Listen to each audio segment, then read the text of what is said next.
Faith Fulfilled, Book 1, Mike's Legacy. Chapter 1, The Origination. One of the questions that many ask throughout their lives is, how did the world begin? Why are we here? How are we here? Who or what created us, and why? What is our purpose in this world? Those questions have circled endlessly throughout the course of history and time. Very few can say they know the answer. In the Minecraft realm, though, there is a definite answer. In the beginning of time, there was a void. Nothing but darkness and silence filled this empty void. However, there was one being who existed within this void. His name was Notch. No one knows where he came from. In fact, nobody really knows who he truly is. But what we do know is that he created everything. He created the deep blue seas, the seemingly endless sky, the soft, gentle winds, and the swaying trees. He also planted the seeds to all life forms. The soft sheep, the growling wolves, the cowardly ocelots, the splashing squids, and even us. Notch knew, in order for this world to sustain itself without him interfering, it would have to have a balance. A balance between the forces of creation and destruction. Creatures naturally have the ability to reproduce, which covers the side of creation within the balance. These creatures also needed to eat, so they hunted on one another, which satisfied the need for destruction. Life is to be created, then destroyed. If there is too much destruction, then eventually all life on the planet will be wiped out. Too much creation, then over time there wouldn't be enough room on the planet to hold all the life being created. One side cannot overpower the other for too long, or the delicate balance will be broken, dooming the world and those who live in it. However, us humans seem to be outside the forces of destruction. We reproduced, but no creatures haunted us as we are on the very top of the food chain. Notch realized that this could be a very big problem. So, he made it so human hearts can be corrupted by evil. Like creation and destruction, there has to be a balance between the forces of good and evil within the human race. This balance echoes the other, as good, the force of forgiveness, kindness, and peace, represents creation, while evil, the force of hate, malice, cruelty, and greed, represents destruction. Those corrupted by evil typically kill, which satisfies the need for destruction within the human race. As the course of history moved along, Notch quickly realized that humans are incapable of maintaining the balance, as far more of us were becoming corrupted than Notch originally thought. The hearts of men are just too easily seduced. Notch had to find a way to restore the balance before it was too late. He then decided that he would gift a bloodline whose descendants would be the ones who maintain the world's balance. The first of the bloodline born with the duty of maintaining balance would be born. This man would be gifted with special abilities so that he may easily fight off whatever it is that is threatening the balance. These abilities were supernatural. You could call them superpowers. The most powerful ability, by far, that Notch gifted this being was the ability to open a portal to the Nether by simply opening his palm. The Nether, a place where the balance breakers go, to be eternally tormented until they can be saved. In the palm of his hand, the portal screams open and sucks in the balance breakers, forever sealing them away. The power began being known as the Legacy, due to the fact that once the man died, his offspring would also be gifted with its power. Many other abilities were given to what were known as the Legacy holders. Abilities like being able to shoot balls of fire from their bare hands, or being able to create tsunamis by calling to the ocean deep, striking down lightning from the heavens to split entire mountains into two, or summoning a tornado straight down from even the calmest of clouds above. However, the Legacy holders chose to live just like any other human, only using their abilities when absolutely necessary. Powerful beings they are, yes, but they were also human. As such, they were not invulnerable to the forces of darkness. Millions of years would pass, and one Legacy holder after another was born and died. People were thriving in these times. Cities, towns, villages scattered across the world. It was truly Minecraft's golden age. But like all good things, it eventually came to an end. Over time, as each legacy holder lived and died, the next would be more and more corrupted by darkness. The earlier legacy holders were easily able to ignore it, but as time went on, the newer ones became more and more seduced. They began doing things that were forbidden of them, and began ignoring things that were a threat to the balance. Eventually, one legacy holder fully embraced the evil within him, and began attacking the people of the world with the legacy's power. This legacy holder embraced the evil within halfway through his life. However, his offspring would accept it from birth. The legacy had been corrupted. The shift in the world's energy from neutral to evil caused the birth of different creatures. Monsters, who hunted at night and fled from sunlight. These creatures were loyal only to the legacy holders, which led some to believe that the dark legacy holders created them.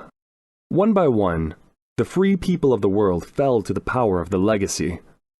The legacy which had been twisted, perverted, and corrupted by those who wielded it.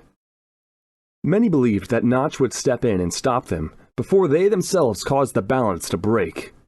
But he never came. The delicate balance, the one that Notch worked so hard to create, the one that these men were created to protect and maintain, was broken. As centuries turned into millennia, the world fell further and further down.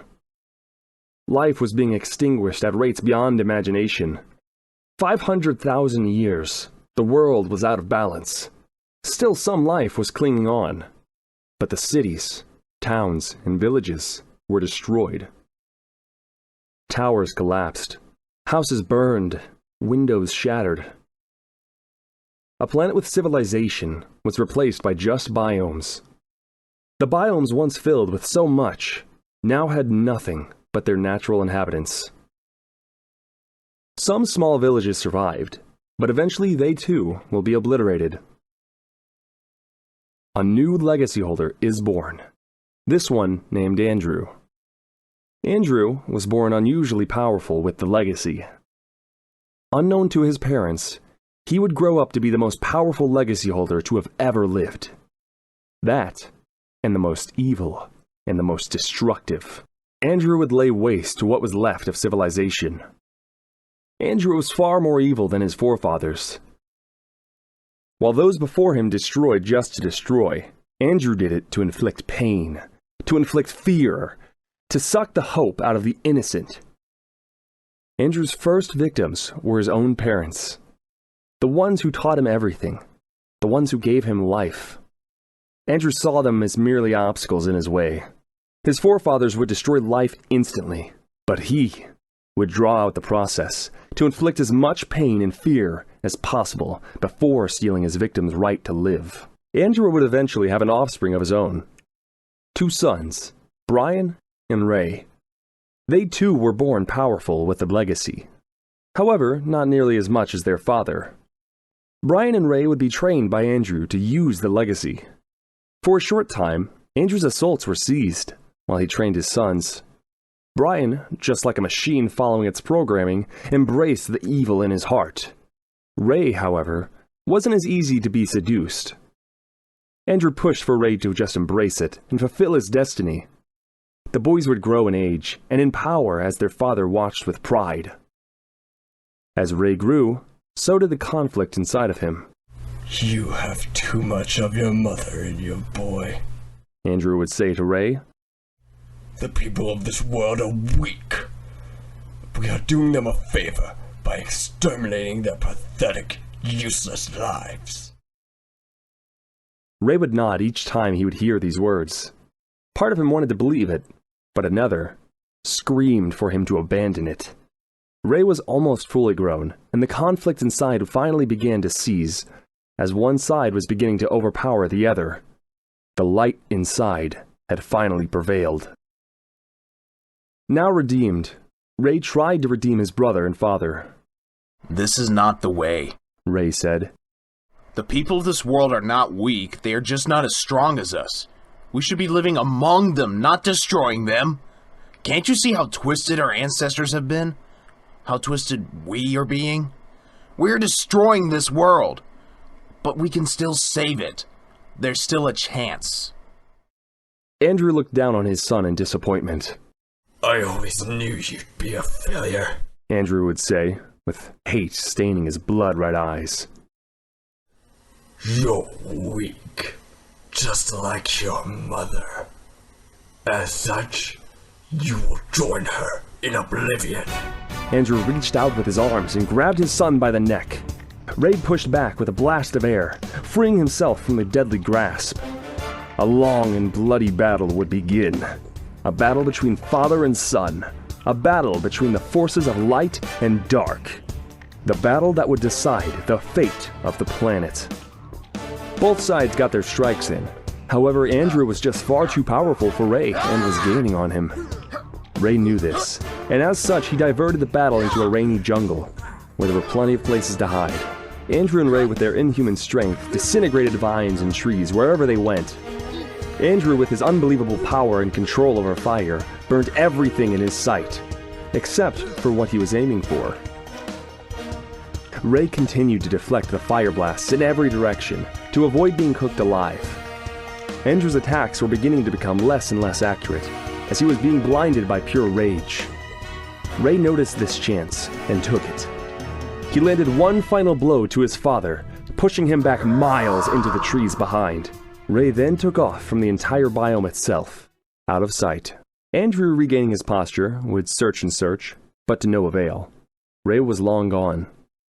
Realizing this, Andrew let out a scream, fueled by pure rage and hate that in turn created a crater in the center of the jungle. Although neither father or son was victorious in the battle, the forces of darkness had been, as the world's balance would continue to fall in the years to come. Ray would run, and run, and run, as fast as his legs could carry him. He could hear his father's screams in the distance. After what seemed like an eternity of running, he finally stopped. Gasping for air, he looked at his surroundings. Grass, trees, rivers, and flowers surrounded him. But he could also see in the distance what seemed like a village? No, it couldn't be. All remaining life was destroyed, right? Ray limped towards the village, his legs about to give away after all the strain he put on them. When he entered the village, he was shocked to see a few villagers still alive. The town showed signs of being attacked before. Broken windows, scorched marks on the cobblestone roads, trees stripped of their leaves. The sense of uneasiness the villagers felt, and the scars on their faces. He knew he would never show any signs of being a legacy holder to them, or else they'd run in fear. But exhaustion was beginning to take hold. Before he knew it, darkness took him, and he collapsed onto the ground. Ray awoke to a scene he didn't remember leaving off in. It looked like a house. Before he could ask any questions, a white-robed villager entered the room. Ah, you're finally awake, the man said. Where am I? Asked Ray weakly, still not fully recovered. You're in my village. You came to us from the east. We thought you came to trade with us, but then you suddenly collapsed. Tell me, what happened to you? Ray paused to think of a response. He couldn't possibly tell them what happened with Andrew. I was ambushed by, zombies. Ray said nervously. Zombies? Ah, yes. A nasty group of troublemakers they are. They always attack our villages, seeking to turn us into one of them. Well, it would seem you avoided becoming a zombie, since, well, I don't see you having green skin or the urge to attack me. Yeah, of course. Ray chucked. It's best you stay here and rest and let those wounds of yours heal. Wounds? Ray asked. He removed the blanket and looked around his body. Burn marks, gashes, and bruises covered him. I don't remember taking this much damage. Ray thought to himself. Oh, I almost forgot to ask. What's your name? Oh, it's Ray. My name is Ray. Ray answered in a matching polite tone. Pleasure to meet you, Ray. My name is Rob. I am the healer of this village. On behalf of my people, we are happy to have you. Well, Rob, thank you very much for taking me in during my time of need. Ray smiled. Very good. Now, is there anything I can get for you? Warm soup? Any wounds that need stitching or bandages? I think some soup would be nice. Rob left the room, and the silence that Ray woke up to returned. Why did Father feel the need to attack these people? They're such pure beings that never wanted ill will to anyone, Ray thought. Ray would stay with the villagers until he was fully healed. Once he did, he thanked them for their kindness and went off on his own. He was on the run, as he knew his father and brother would be hunting him down for his betrayal. At times he could almost feel their hatred in the air. The fact that he alone holds the duty of restoring balance was a burden beyond imagination. He knew he couldn't do it alone. However, himself, his father, and his brother are the only beings in the world who hold the legacy's power, the last of the Campbell bloodline. When he left the village, all he had was a few loaves of bread, kindly gifted to him by the villagers, and the clothes on his back. The Campbell family, before being gifted the power of the legacy, were survivalists. The instinct to survive was planted within them all for generations. However, after the family was tasked with maintaining balance, the desire to be survivalists was replaced by the will to maintain balance. Of course, this didn't last, but Ray still held some of that survivalist instinct. He used it to help him cut down trees, build tools, mine, and even build. He built small shelters for himself to protect from the monsters of the night, as they too, on Andrew's orders, were hunting him. Another thing that Campbells were known for was their dueling skills. Andrew taught Ray and Brian how to use the sword, and to survive a deadly duel. They were specifically tasked to ignore villagers and other basic life forms, and to hunt down and destroy Ray. Ray would run into them on occasion, and would easily outperform them in the duel, striking them down within the first 2 minutes of the duel most of the time. These skills of dueling would be essential for not only him, but the future descendants, for their adventures in the future. Faith Fulfilled. Mike's Legacy. Chapter 2. Birth of the Braveheart. Ray only stayed in his shelters for a brief time. He didn't want to stay in one place for too long, as to lower the chances of his family or their minions finding him. Walking the forests of Minecraft, Ray could hear a struggle somewhere. Naturally, like a fighter, he followed the sounds and he would soon find its source. A girl, all alone, was fighting a horde of zombies and skeletons. Ray took out his white iron blade and jumped in to help her. He thought she'd be the stereotypical damsel in distress, but she was proving that she can hold her own for quite some time. But the amount of enemies in front of her was just far too much. She had bite marks, and arrows all over her, and the fatigue of fighting so many monsters was visible in her staggering steps. Ray was trained by his father on how to deflect incoming arrows with his sword, and so he performed it with elegance.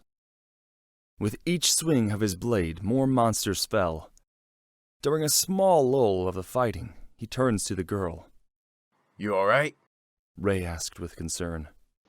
Yeah, I am now. The girl would say, surprised that anyone was around to help her. With the girl's confidence restored, she got on her feet and drew her chipped iron sword. Ray would draw his diamond sword, dropping the broken iron blade he was wielding before, and together they charged at their enemies. The agonized screams from the monsters and battle cries from two living warriors filled the air. Clangs of iron and diamond swords, the shots from arrows and blood from hard punches surrounded the area. A few elite zombies were present, and Ray battled them all at once, slaying each of them. Backs against one another, they fought like a perfect team. Each one's offensive and defensive strategies complementing the other. It was like two halves of the same whole, fighting as one. The few surviving creatures would flee, giving victory to Ray and his new friend. Ooh, what a fight that was. The girl would say, letting out a long breath of relief. Yeah, it sure was. Ray answered. The two put their respective swords into their inventories. Then they took a long look at one another. Silence would follow, as they looked into each other's eyes. What is your name? Ray would ask, breaking the long silence. Amy. My name is Amy Wintry. Thank you for helping me out there. She would answer. My name is Jones. And, no problem. Ray would answer nervously. It was known throughout the world that the Campbells were the legacy holders. Having her know that he was a Campbell could either make her run in fear or drive her to try and kill him right then and there. We fight really well together, don't we? Amy would say, a small smile making its way to her lips. I was going to say the same thing, Ray said, with a matching smile. Although it was not known to them yet, this would be the beginning of a long companionship. They would stick together and survive together. Ray and Amy would fight alongside one another in plenty of other battles. During these battles, it became more apparent to Ray that Amy, while talented with a blade, needed to learn to duel if she was going to survive. Ray would teach Amy the basics in how to duel with a sword. Amy was a bit sloppy at first, but eventually she caught on and became an excellent duelist. She would never surpass her teacher. Over time, the two would develop feelings for each other beyond that of friendship. They kept it to themselves for a while, as they were afraid of rejection. That, and because their own survival was more important than any romance between them, they would do everything for each other. Mining, fighting, hunting, fishing, building, you name it. Their feelings for one another grew with every day. Ray was conflicted about admitting his feelings to her. I can't be with her unless she knows who I really am. Being with her while living a lie would just be unbearable, Ray thought to himself. Amy had told him before that her family was murdered by the current legacy holder. Ray knew that it must have been either his father or Brian who committed this act. Ray and Amy had known each other for 1.5 years now, and now they each lived in a permanent home, their houses right across from each other.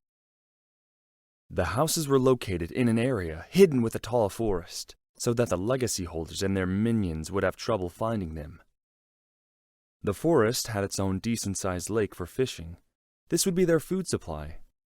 At the heart of the forest, there was a huge ravine, which connected to seemingly endless caves. Iron, coal, redstone, and gold were everywhere. And of course, being a forest, it had no shortage of trees, which satisfied the need for wood. It was rare that they ever needed to leave the forest. Because of this, things began to settle down for the pair. Amy saw the time was right to confess her feelings to Ray. By the end of it all, they were officially a couple. However, Ray couldn't will himself to tell Amy who he really is. Shortly afterward, they'd abandoned their old houses and used many of their resources to build a new house to live in together. This would prove to be a mistake, because shortly after the house's completion, it was assaulted by hordes of monsters on the behalf of Brian. Andrew had found out that Ray had found a partner and was not pleased, because Andrew knew that if Ray were to have any offspring, they would become a threat to him too. So he commanded Brian to send his minions to destroy Ray before he could have the chance to have children. Brian, underestimating the skill his brother possessed, was defeated every time he sent an attack on their house. These constant assaults caused the couple to be on the run once again, building small shelters to live in for short amounts of time before having to move on again. Eventually, Ray did tell Amy of his origins. He told her of his abilities, his father and brother, everything. Ray, expecting to be left alone from that point, waited. But the rejection never came, and Amy never stopped smiling. I know, Ray. I've known for a while now. she said with a comforting voice. But how? How could you possibly? Pretty sure you lifting the water from the lake with just a lift of your arm is something only a legacy holder is capable of. Plus, why else would all these monsters be just attacking us? Amy said, giggling. How come you didn't leave me then? Our family murdered so many innocent people. Ray asked with confusion. You're not like them. Not anywhere remotely. If you were like them, you would have killed me the first night we met. Amy replied. Now, with a clear conscience, their relationship only grew.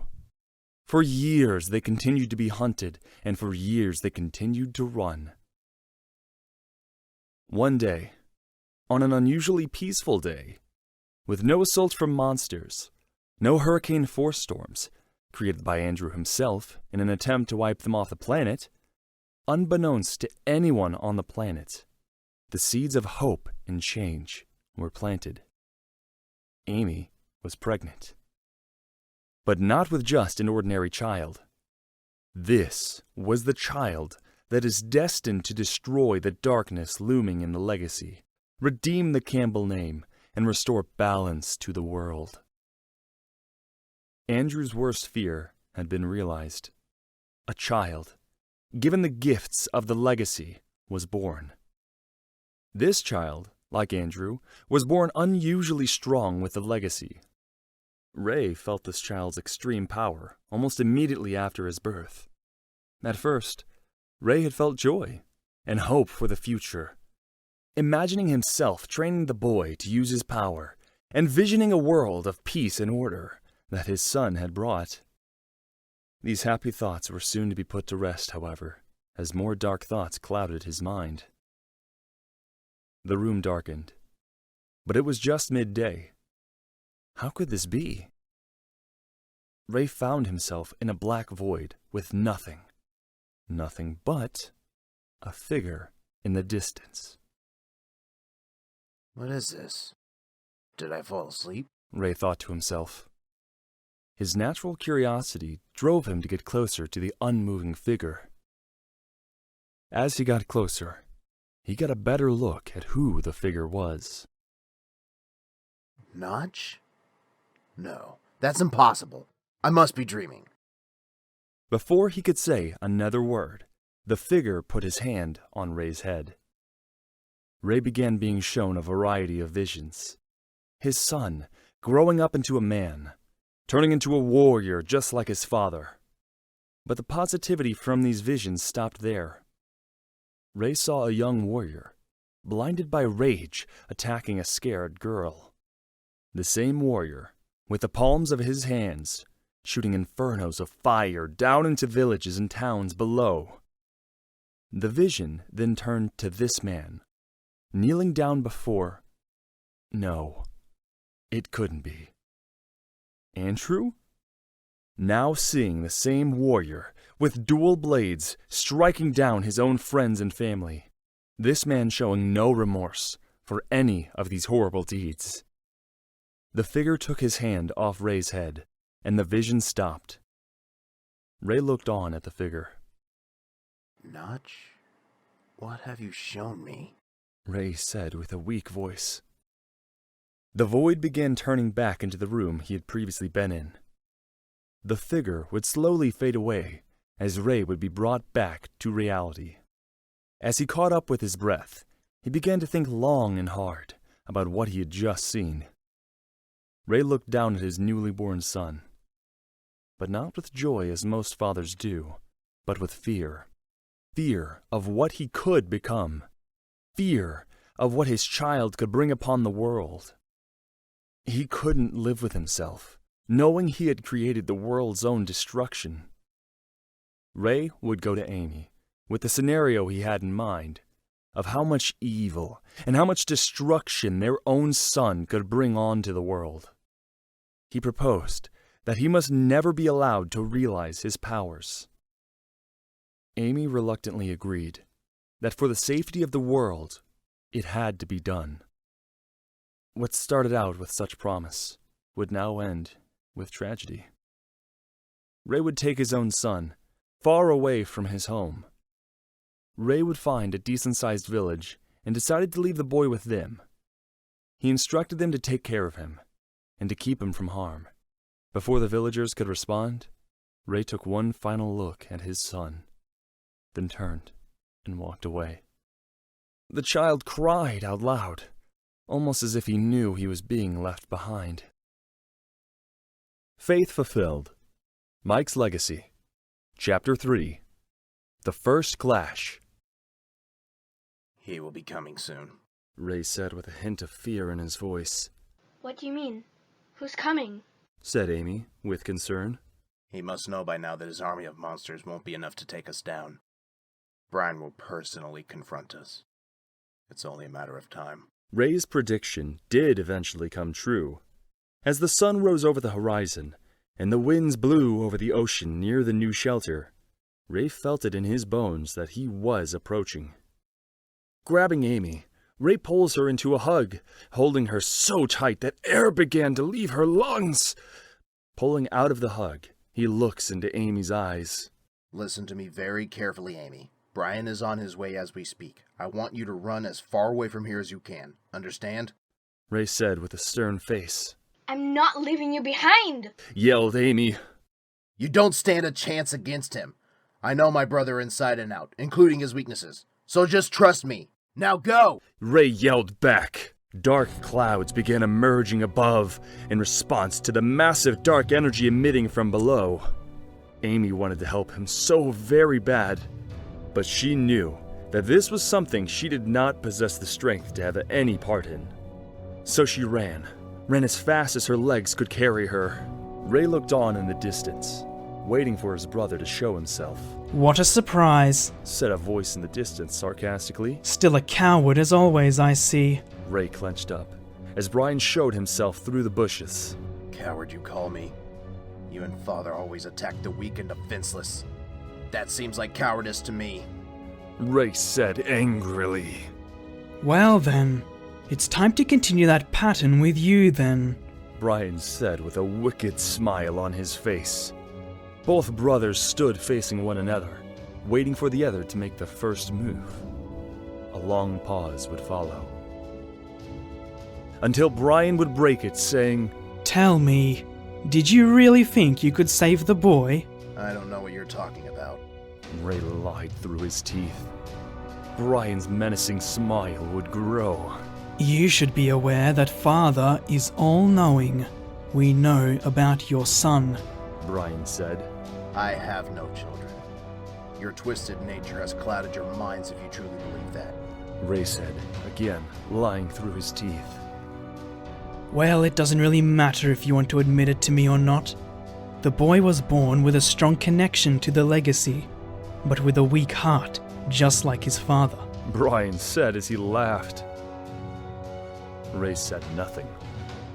Your attempt at hiding him away will not be enough to save him. We may not know where he is just yet, but I assure you, we will find him. None can escape our everlasting vision, especially those who are weak. Ray's anger grew inside him. Well then, it's time to do what nature calls of us now. Time for the weak link in the bloodline to die, and the strong one to survive and prosper. The winds had picked up.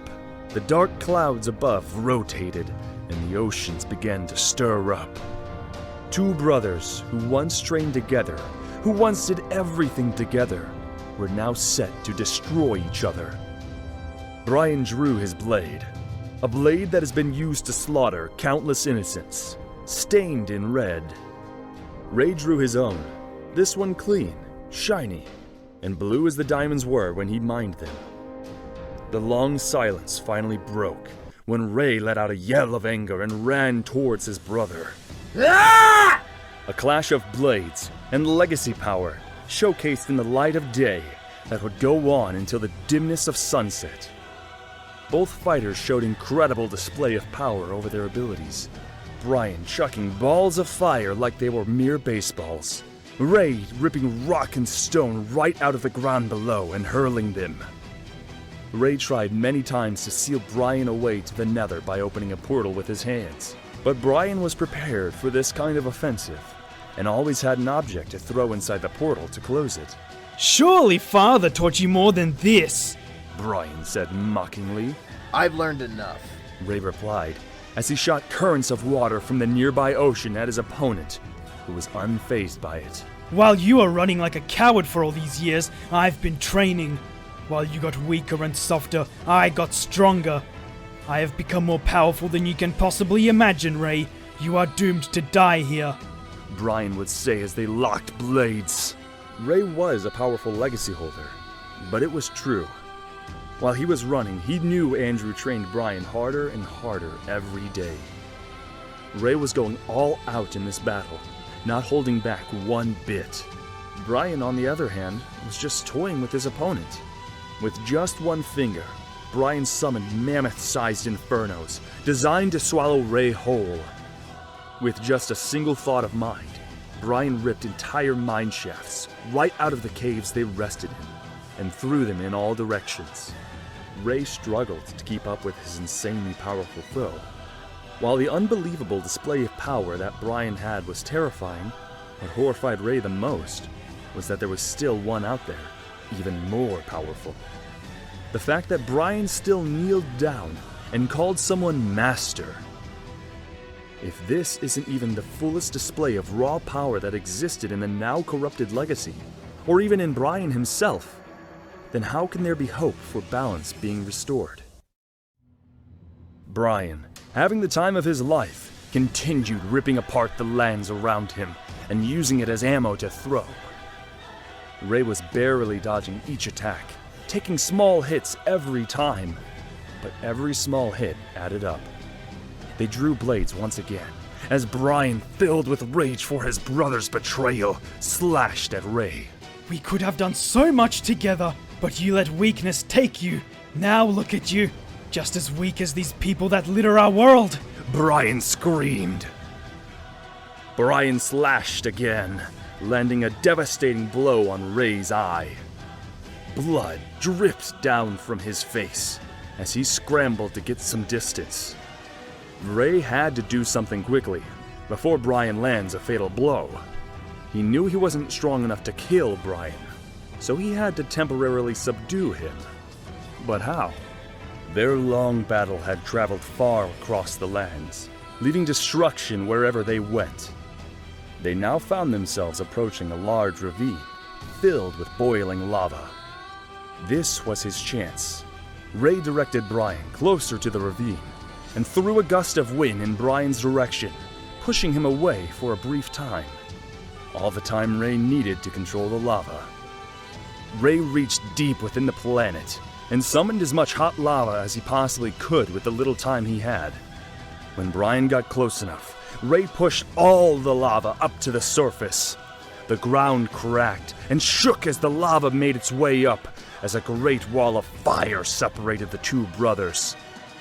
Ray then ran as fast as his superhuman legs could go away from the scene, as the barrier of fire and lava finally sunk back into the ground.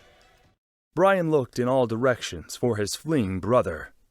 He was nowhere in sight. He has escaped. Brian stared off into the distance. Father will not be pleased, Brian said, in fear of what Andrew would do to him as a result of his failure. Ray would eventually reunite with Amy. Upon first sight of her lover, she gasped. A large wound could be seen on Ray's eye. As soon as Ray found his way into Amy's arm, he collapsed onto the ground. Amy runs off and finds a village to take Ray to for medical attention. The wound would never fully heal, and he would lose partial sight in that eye. The mark would forever be a part of him, as a physical and mental scar. Ray knew that Brian was going to be a tough opponent to defeat, but he never imagined he'd become this strong. His son will never know of his abilities, so this means Ray is the last chance the world has. But this last hope has given up. Faith Fulfilled, Book 1, Mike's Legacy, Chapter 4, Miners Below. The monsters of the night are about to meet their doom, at the merciless glare of the morning sunrise. Skeleton bones crackled, rotten zombie flesh cooked, and the moon finally set. Now the morning. With most assaulters either burned or fleeing, the two men awoke from their slumber. Mike. A voice said mockingly. Michael, get up, lazy bones. Clyde, would you knock it off? But Mike, you're the one who wanted me to wake you up this early. Fine, I'm awake. Mike said, as he slowly got out of bed. He let out a long yawn, stretched his sore muscles, letting out quiet grunts as he did so. I told you not to go after 5 creepers at once, but you just didn't listen to me. Yeah, you said the same thing last night. But you'd still do it again, wouldn't you? You bet I would! Guess I shouldn't be surprised. Clyde went to their storage chest and looked through various items inside. Then he pulled out a crumpled map, the one they used countless times to navigate around the world. Today's the day we tackle that cave. Oh yeah, that's right. Sorry for being grumpy. I remember now why I needed to be up so early. Well, let's not waste any more time than we need to. Eat up, and get what you need for the trip. Gotcha. Michael cooked a few of the remaining fish he had caught the previous afternoon to fuel him for his upcoming mining trip. Don't you ever get sick of eating just fish every day? Clyde asked, as he slipped his iron armor on. Clyde, if it's either eat the same thing every day or die, I think the choice is obvious. Yeah, I mean, we could look for other things to hunt. Nah, I'd rather spend my time hunting monsters than defenseless animals. Whatever you say. They finished their morning grub and get what they needed. Pickaxes, shovels, torches, lots of torches, a supply of food, armor on their bodies, and swords in their hands. Oh, and they cannot forget their map. As the morning sun continued to rise over the horizon, the two warriors left their home and made their way to the north, towards the cave. They found themselves at the edge of where two biomes met, a tree-filled flatlands and an empty desert. You think there are any temples in that desert? Clyde asked with interest. I don't know, but I would love to find out. First, though, we need to explore this cave for diamonds. So, the score right now is tied at 28, right? No, Clyde. It's 28 to 26. I'm leading you by 2. Mike said with slight annoyance. Well then, if I find a patch of 3 diamonds, I'll be taking the lead. We'll see about that. You're on. Well then, may the best miner win. Michael and Clyde always competed to see which one could find the most diamonds by the end of the week. The current week was about to reach its end, so this mining trip would most likely decide the winner of the week. Traveling down the dark halls of the cave, Michael searched and searched for the precious blue gems. He saw plenty of iron and coal and a few patches of lapis, but no precious diamonds were revealed. Yes, more gold, Mike said, as he drew his iron pickaxe and mined every last piece up. Unlike Clyde, Michael never passes up gold ore. He uses it to create golden apples, which are specialized apples that can heal certain wounds when eaten. It's one of his many ways of staying durable during battle. Around the corner lay a decent pool of lava, but just across from reach lay 4 shiny blue diamonds. He just couldn't reach them. Gah! I knew I was forgetting something! I forgot to bring blocks to place! Mike thought to himself. He began to break the stone blocks around him and collected its cobble, starting to create a small path to cross the lava pool. About halfway through the lava path, the sound of bones clanking together echoes through the cave. Oh no. Mike mutters to himself and draws his sword and quickly turns around. Slowly emerging from the shadows of the caverns, a skeleton glows in the light of the lava. Drawing its bow, its arrow flies toward Mike, who quickly dodges it and watches the arrow soar into the lava and melting away. Running down the small cobble path, Mike reels his sword back and slashes at the skeleton. Tumbling down to the ground, the bone rattles to the floor behind him. Well, that was a close one, wasn't it? Swiftly, he turns around back to the lava and continues to place his cobble blocks till he reaches the other side. Once he cleared the surrounding area, he started to mine each diamond ore and adding it all up in his inventory. By the time he had finished, The vein of diamonds he had collected 6 diamond ore. Ha! Let's see Clyde beat that! Mike thought to himself. Making sure there aren't any more veins of ore in the area, he went back down to the cobblestone path of his own design. Caves are naturally dark, meaning that monsters shelter here during the day, and even sometimes at night. Hearing the sound of zombies groaning should be an expected sound. However, this was different. It was as if there was a small army of them. A dungeon? He thought. No, it couldn't be. Naturally, he followed the sound and started seeing traces of mossy cobblestone. Soon, a small glow was emitting, and because of this small light, Mike could see the green, shriveled up faces of the undead. And he wasn't the only one to notice the other, and soon all of the green molded faces turned towards him. A handful among them were elite. Those that were drew their old rusty iron swords. About time I got a real challenge. I've had enough of these skeletons who are too afraid to fight me face to face, Mike said out loud. Drawing his sword, he grounds himself, and then launches himself out at the closest elite. Locking blades with one another, Mike shows a confident smile as he swiftly moves to the left. With undead legs that were incapable of moving at high speeds, the zombie was unable to move out of the way fast enough. Cut at the knees, the elite falls to the ground. Trouble getting up? With one swift strike, he decapitates 3 regular zombies, who fall to the floor with their elite comrade. Slowly, more and more of the undead start to surround Mike.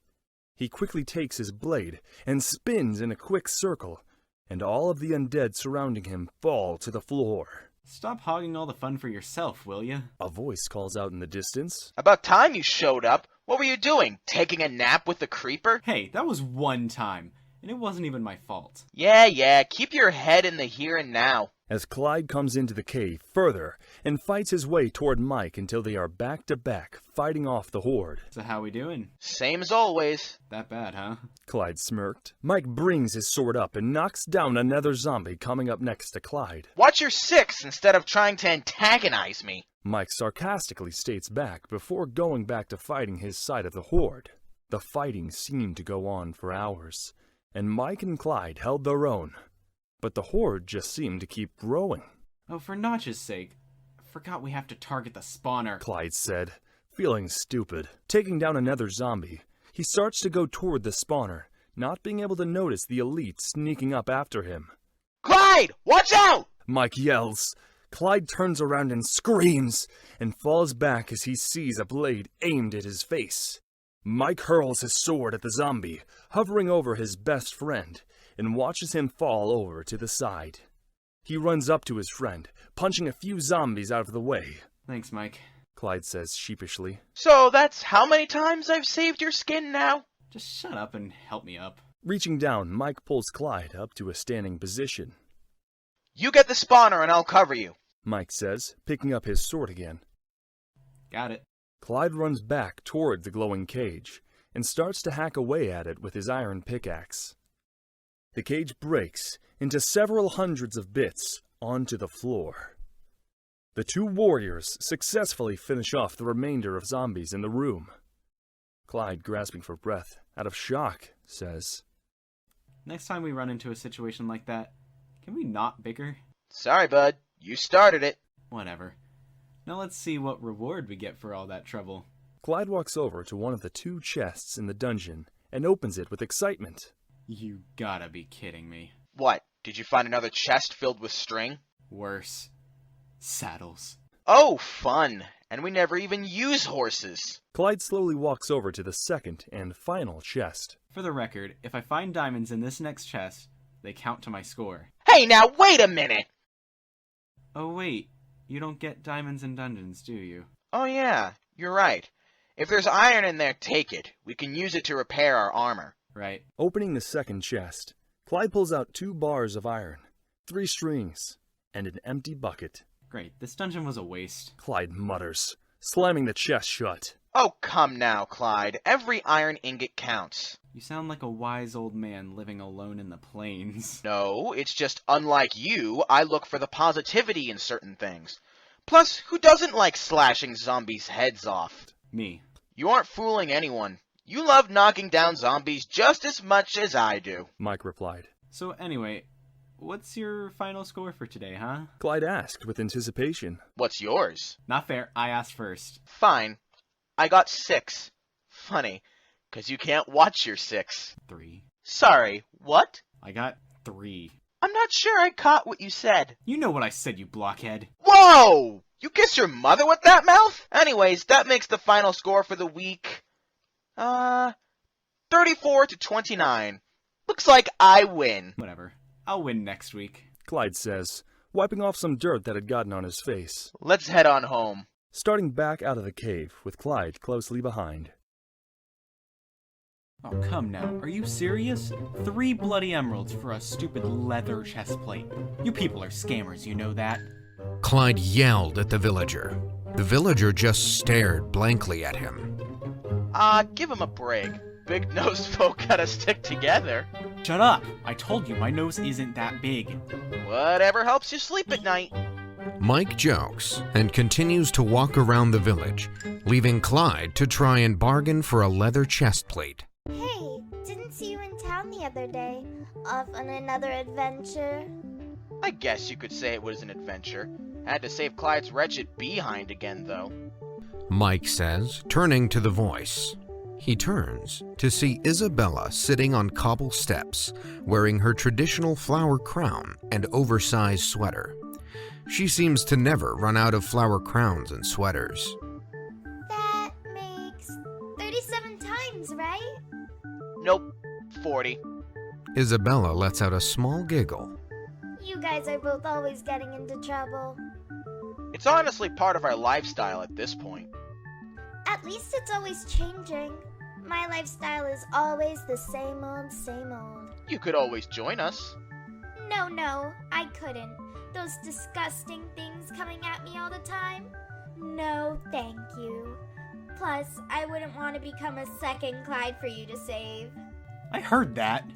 Clyde yells, marching over with a leather chest plate on. How much you get that for? I'll have you know, I got it for 2 emeralds and 4 gold bars. So, you spent everything on a leather chest plate? No! Still got a few iron ingots left. You're hopeless. So what did you guys do on this last adventure? Isabella asks, leaning forward in interest. Well, I found a couple of diamonds. More than Clyde did. Hey! Clyde yells in protest, but Mike ignores him and continues. And then we found this horde of zombies coming from a spawner. No way! A real spawner? I thought those were supposed to be super rare. That's what I thought. But as I went further into the cave, I followed the noise, and there was the mossy stone and everything. He fought a couple of zombies for a while, and then I swooped in and saved him from a zombie trying to attack him. Clyde says. Really? 'Cause Mike told me that he saved your skin. Again. Really, Mike? You have to tell everyone now that you've saved me 37 times? 40. Great, now you guys are mocking me in sync. Clyde says. He then dramatically places his hand on his heart. The betrayal! He then jokingly falls to the floor, and the 3 of them fall into a pit of laughter. What's going on over here? 2 guys with a pretty lady? Are these boys bothering you, miss? 'Cause if they are, I can help take you away. Oh, buzz off, Lucas. We were actually having fun. No one was talking to you, Clyde. And no one wanted you here, Lucas. The 2 brothers growl at each other and glare. Now, children. No need to bicker. Mommy has enough bottle for the both of you. Shut it, Mike! They both yell at the same time, causing both of them to go beet red in embarrassment, and Isabella and Mike let out bursts of laughter. Oh no, it's almost dinner time. I'll see you guys later. Bye, Mike. Bye, Clyde. Isabella waves back as she walks back to her house. What, no kiss goodbye? Lucas calls back. Bye, Lucas. Isabella says, rolling her eyes. Yes, I got a buy! Lucas cheers. She's not into you, Lucas. Give it up. You're also 5 years older than her, so it's really creepy. Clyde says. To be fair, Clyde, we're all adults, so that doesn't really matter. I mean, I don't support of him getting all like that, but I'm just saying for reference. He acts like a lonely 16-year-old. Oh, you're gonna get it! Lucas yells, and Clyde and him run off into town. Not the face, not the face! Clyde yells, running down the streets.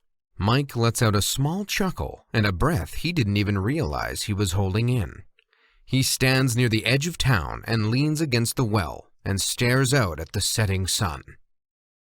That feeling of depression that always seems to find him at times was tugging at him again. He couldn't explain why he feels this way. Was there something more out there for him? Some mystery yet to be uncovered? What purpose do I really serve here? He thought to himself. Michael has Clyde, Isabella, and Lucas at his side, but yet he still feels alone somehow. Like there's some force pushing his happiness away and replacing it with this sadness. Those two at it again? Asked a deep voice. Yep. Those two really are just like little kids at heart, aren't they? Mike says, looking out at them. And you aren't? Asked the villager. Maybe. Back in the day. You seem troubled. Yeah, Frank. It's that feeling again. I don't know where it comes from, but it always seems to find me. Mike said, with a loss of emotion. Isabella sees it in you too. Frank says, with concern. Well, that girl can read me like a book, so I'm not in the slightest bit surprised. You really have nothing to be sad about, Mike. You have things that so many others would do anything to have. I know, but it just feels like there's something pulling me away from here. This feeling is telling me that I need to go on more adventures and just live life out there, you know? Listen to me, Michael. I know you want to venture out there into the world, but if you go out there, you will be killed by the legacy holders. They are merciless and will treat you like a speck of dust. I know, Frank. You've told me the stories all the time when I was a kid. They are not stories, Michael. Fine. Legends. Michael, I want you to take this seriously. Promise me you will never venture out into the world. Caves and camping trips are one thing, but promise me you won't leave. I promise. Good. Michael, I'm telling you, one day, someone just has to save us from those demons. Now come on, it's time to eat. Okay, Mike freezes and looks out into the distance. He could see the outline of a staggering figure that was limping toward the town. The figure seemed to be dragging a sword across the ground as it came closer and closer. Is it a zombie? An elite? No. It's still bright out. They would be burning. Then who could this be? These thoughts started rattling in Mike's mind. Like in slow motion, Mike watched as the figure came closer until suddenly it fell over, rolling onto the ground, still. He quickly ran over, with Frank hot on his tail. When Mike finally reached the figure on the ground, he began to examine them. It was a human, or at least looked like one. They also looked female. She had matted brown hair that looked to be caked in dirt and leaves. Her shirt was completely ripped and covered in dirt, and her arms and legs seemed to be littered with scars. Don't just stand there! Help me get her to the town doctor! Frank yells, looping one of her arms over his shoulder, hoisting her body up. Snapping out of his daze, Mike quickly lurches forward and helps Frank bring the mystery girl to the town doctor. Unbeknownst to anyone, the second step of the Seeds of Hope's plantings was made. His savior had been found. Now, in the town doctor's quarters, the mystery girl lay, unconscious and bleeding. Looks like she took quite the beating, the doctor said, after examining her wounds. That goes without saying. She'll be okay, though, right, Doctor? I think if she gets the proper rest, she will be just fine. Can you look after her for me? I have other patients I have to attend to from last night's zombie attack. Sure thing. You can count on me, Doc. Mike said as the doctor exited the room. Wasn't so long ago that I myself was in similar surroundings, in similar shape as her.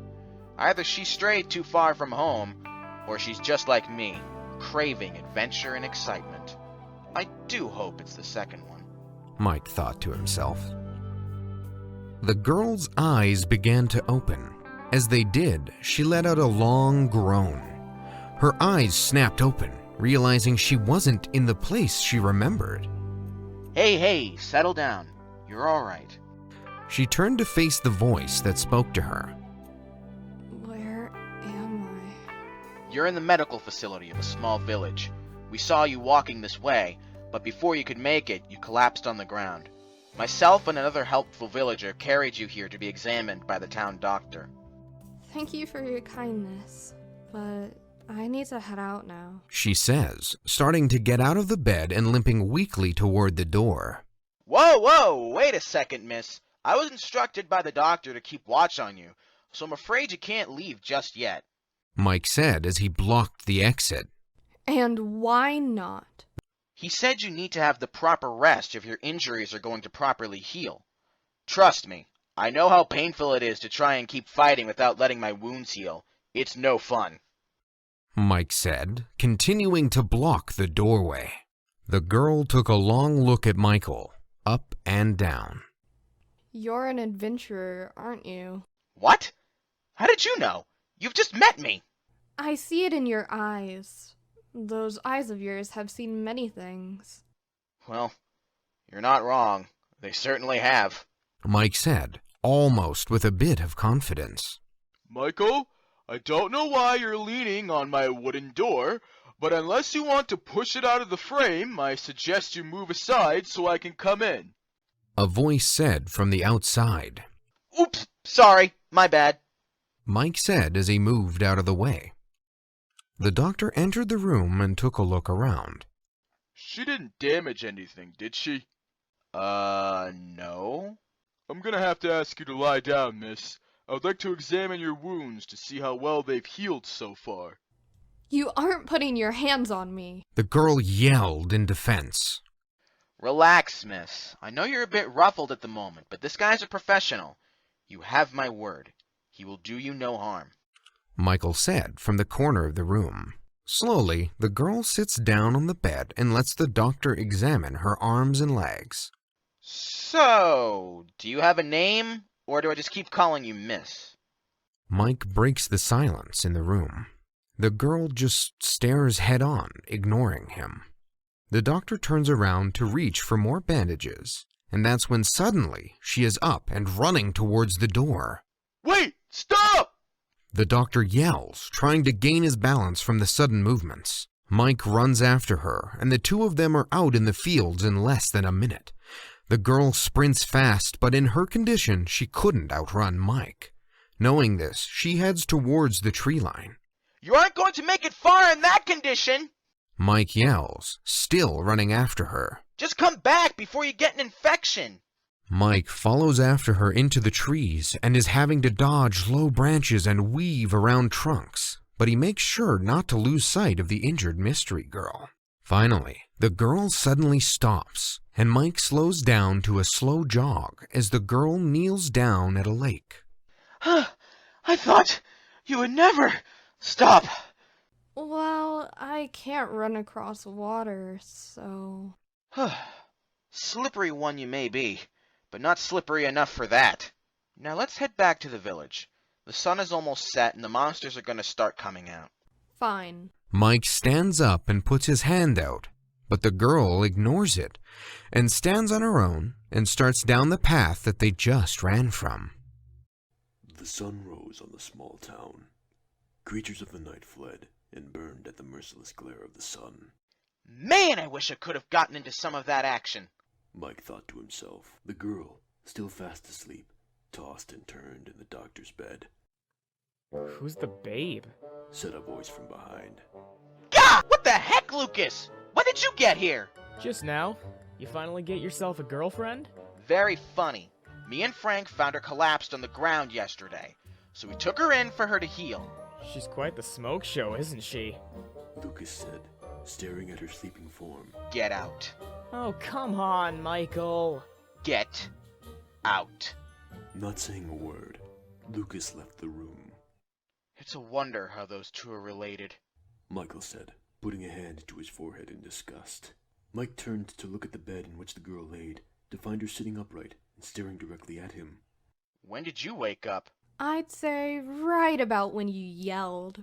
Oh yeah. Sorry about that. One of the nosy ones in town came in here and jump-scared me. He sounded like one, alright. How do you feel? Rested. That's good to hear. Were you here all night? Pretty much. I stayed over here, though, don't worry. Mike said, chuckling. Why? One motto I live by is no man, well, in this case, woman, gets left behind. The girl looked down to the floor for a few moments, then said, Destiny. Excuse me? You asked me yesterday what my name was. It's Destiny. Oh. Well, pleasure to meet you, Destiny. My name is Michael, but most folks just call me Mike. The two looked at each other for a while. Destiny would break the silence by saying, Did you get hurt yesterday too? What happened to your shoulder? She asked, looking at the mark on top of Mike's left shoulder. Huh? Oh no, I'm fine. That's just a scar. He said, pointing to it. What happened? She asked with concern. Long story short, I found one too many elite zombies that I could handle all at once. And one of them got a good blow on my shoulder. Lost feeling in that entire arm for weeks. It was basically a noodle on my body. Obviously, as you can see. I'm all good now. He explained as he twisted and turned the arm. Yes, thanks to my efforts, said another voice from behind. Yeah! What is with you people and sneaking up behind me today? Destiny let out a small giggle. So sorry, but I think I'm allowed to enter my own residence without knocking. Mike let out a small growl. So, while I ignore Michael's childish complaining, let me ask you, did you sleep well, miss? Yeah, I guess. Soon as we got back, she was out like a light. And soon, I'll be out of here faster than a light. Destiny said with determination. Why's that? You have somewhere you need to go? The girl paused, looking down at the floor again, but this time in thought. Did she really have anywhere to go? She never really gave that question any thought. She was always on the run. Not really, she said. Don't you have a family? No. A long silence followed this statement. The doctor had nothing to say. Michael had too much to say. He didn't know which response to say. Looks like we have something else in common, Mike said, breaking the silence. The two of them are now both looking down at the floor, or anywhere else but at each other. The doctor slowly slips out of the door, muttering something about needing more herbs. I might have my friends, who are almost like my family, but I never really knew my legitimate family, Mike said, looking at the ceiling. I guess we do have a thing in common. Destiny trails off. Suddenly she stands, causing Mike's attention to come down from the ceiling. But one thing we don't have in common is that I'm not staying here. Destiny says and starts toward the door, only for Mike to stand in front of it once again. Step out of my way. I'm better and rested. Now move. Where are you going to go? You have no supplies, no weapons. You'll die the first night you're out there. There aren't many towns out there that'll help you, let alone exist. I might have just met you, but if I can keep you from going out there and dying, then I'm doing it. Then come with me. If you don't want me dead, then protect me from more than just a wooden door. I can't do that, Mike says. And why is that? You said it yourself. You have friends, but you have no family here. Nothing is holding you back but yourself. Destiny shouts. The room falls silent. Look, Mike, I'm sorry. Destiny starts, but Mike puts his hand up. Don't. You're right. I'm what? Destiny steps back in shock. You're right. I have no real family here. But they've treated me like family. So I'm not just going to uproot myself from their lives and walk away from everything they've done for me. You say you can read my eyes, and I can read yours too. You've been alone, haven't you? No one out there who cares about you. Well, now you've found a place where people do. Mike says. You don't even know me. No, but I can't in good conscience allow you to get hurt. You're not my father. Michael's eyes widen at the mention of that word. His eyes, unblinking, shoot down to the ground. What's happening to him? Destiny asks, concerned. Looking up, his eyes meet hers. But he is just staring into space. Jaws dropped as low as they can possibly go. Rushing into the scene, Isabella shakes Michael's shoulder and says, Michael, snap out of it! It wasn't your fault! Michael snaps out of the trance, eyes blinking 1,000,000 times a second to make up for the loss of blinking earlier. Putting his jaws back into place, he says, You know what? Fine. Just leave us behind. The ones who actually cared about you. Go on. Have fun in that empty world that the legacy holders are slowly ripping apart. Void of emotion, Michael turns and walks away from the scene, his face unmoving as he slowly walks out of town to his home. The scene fell silent again, with Destiny filled with confusion and guilt. Isabella watching as he slowly walks up the hill, then turning to face Destiny, red-hot with anger. What just happened? Isabella let out a growl and said, If only you understood the magnitude of the mental anguish you just reminded him of. What?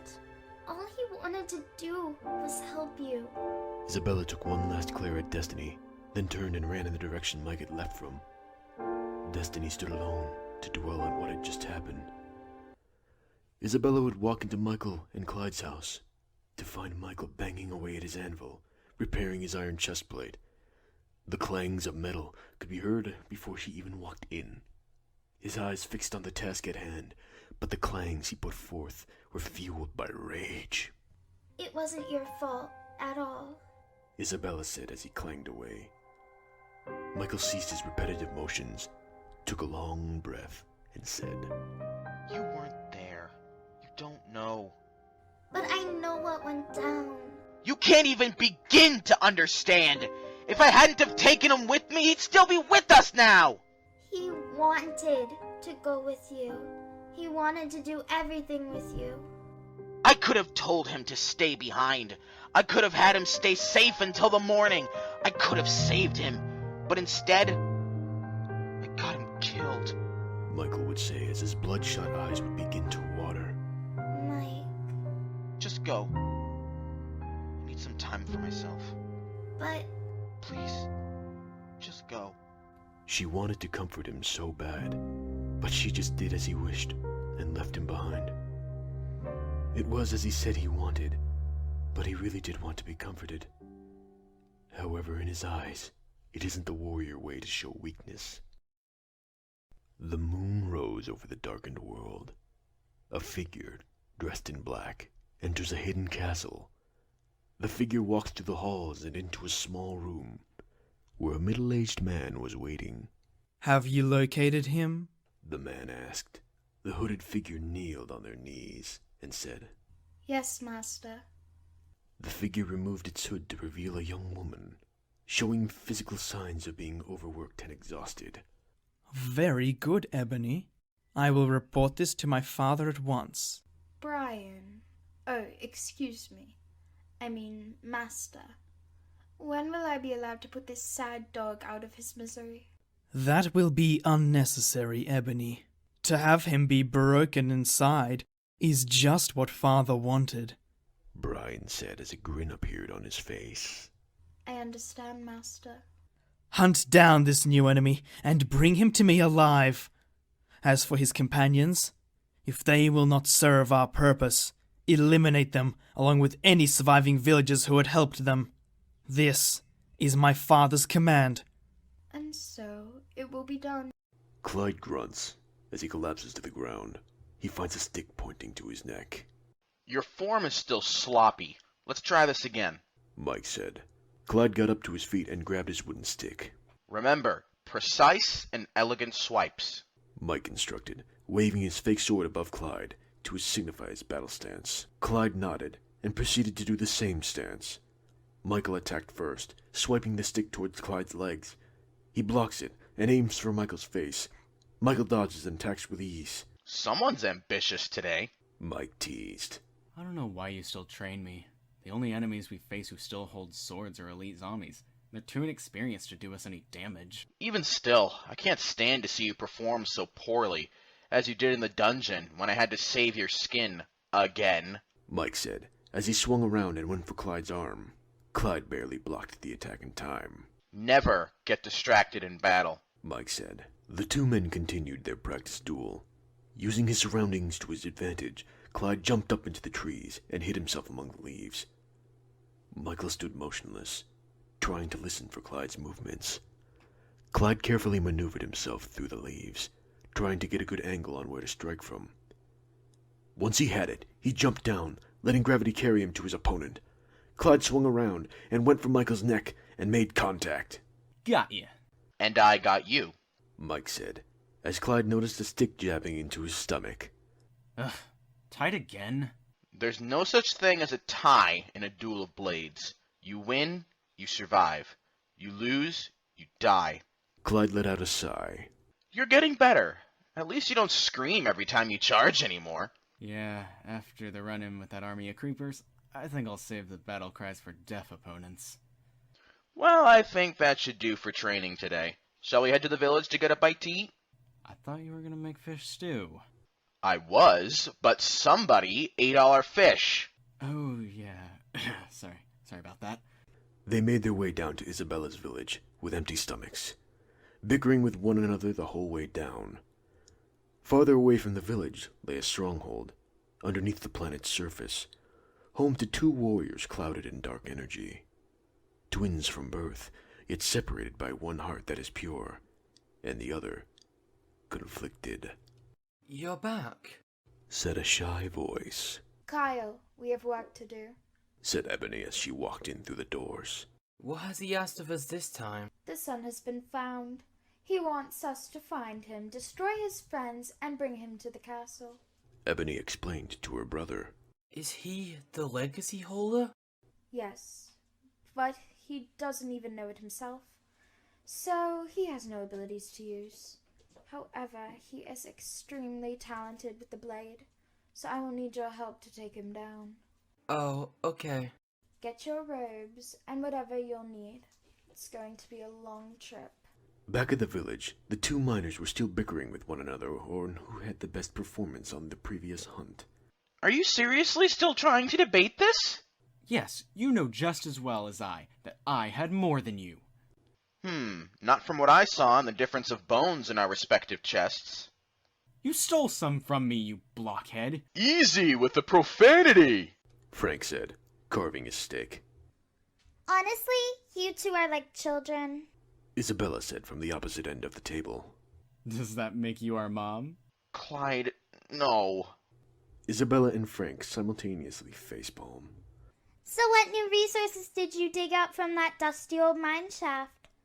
We got some melon seeds, so now we'll finally be able to make a melon farm. Yeah, great. You'll get to spit seeds at me again. It's getting late, you two. You'd better head on home, unless you want to miss all the fun. Oh yeah, you heard the man, Clyde. Let's get going. Mike said, getting up off his seat. The duo bid their goodbyes to their friends and left for home just before the sunset. As they walked up the hill leading to their homes, a figure hooded in black was patiently watching. Go, Whispered a female voice in the distance, unheard by Mike or Clyde. And remember, leave the legacy holder alive. Kill the others, Said a quiet male voice, also unheard. As the sun finally set below the horizon, noises of movement could be heard among the grass and trees.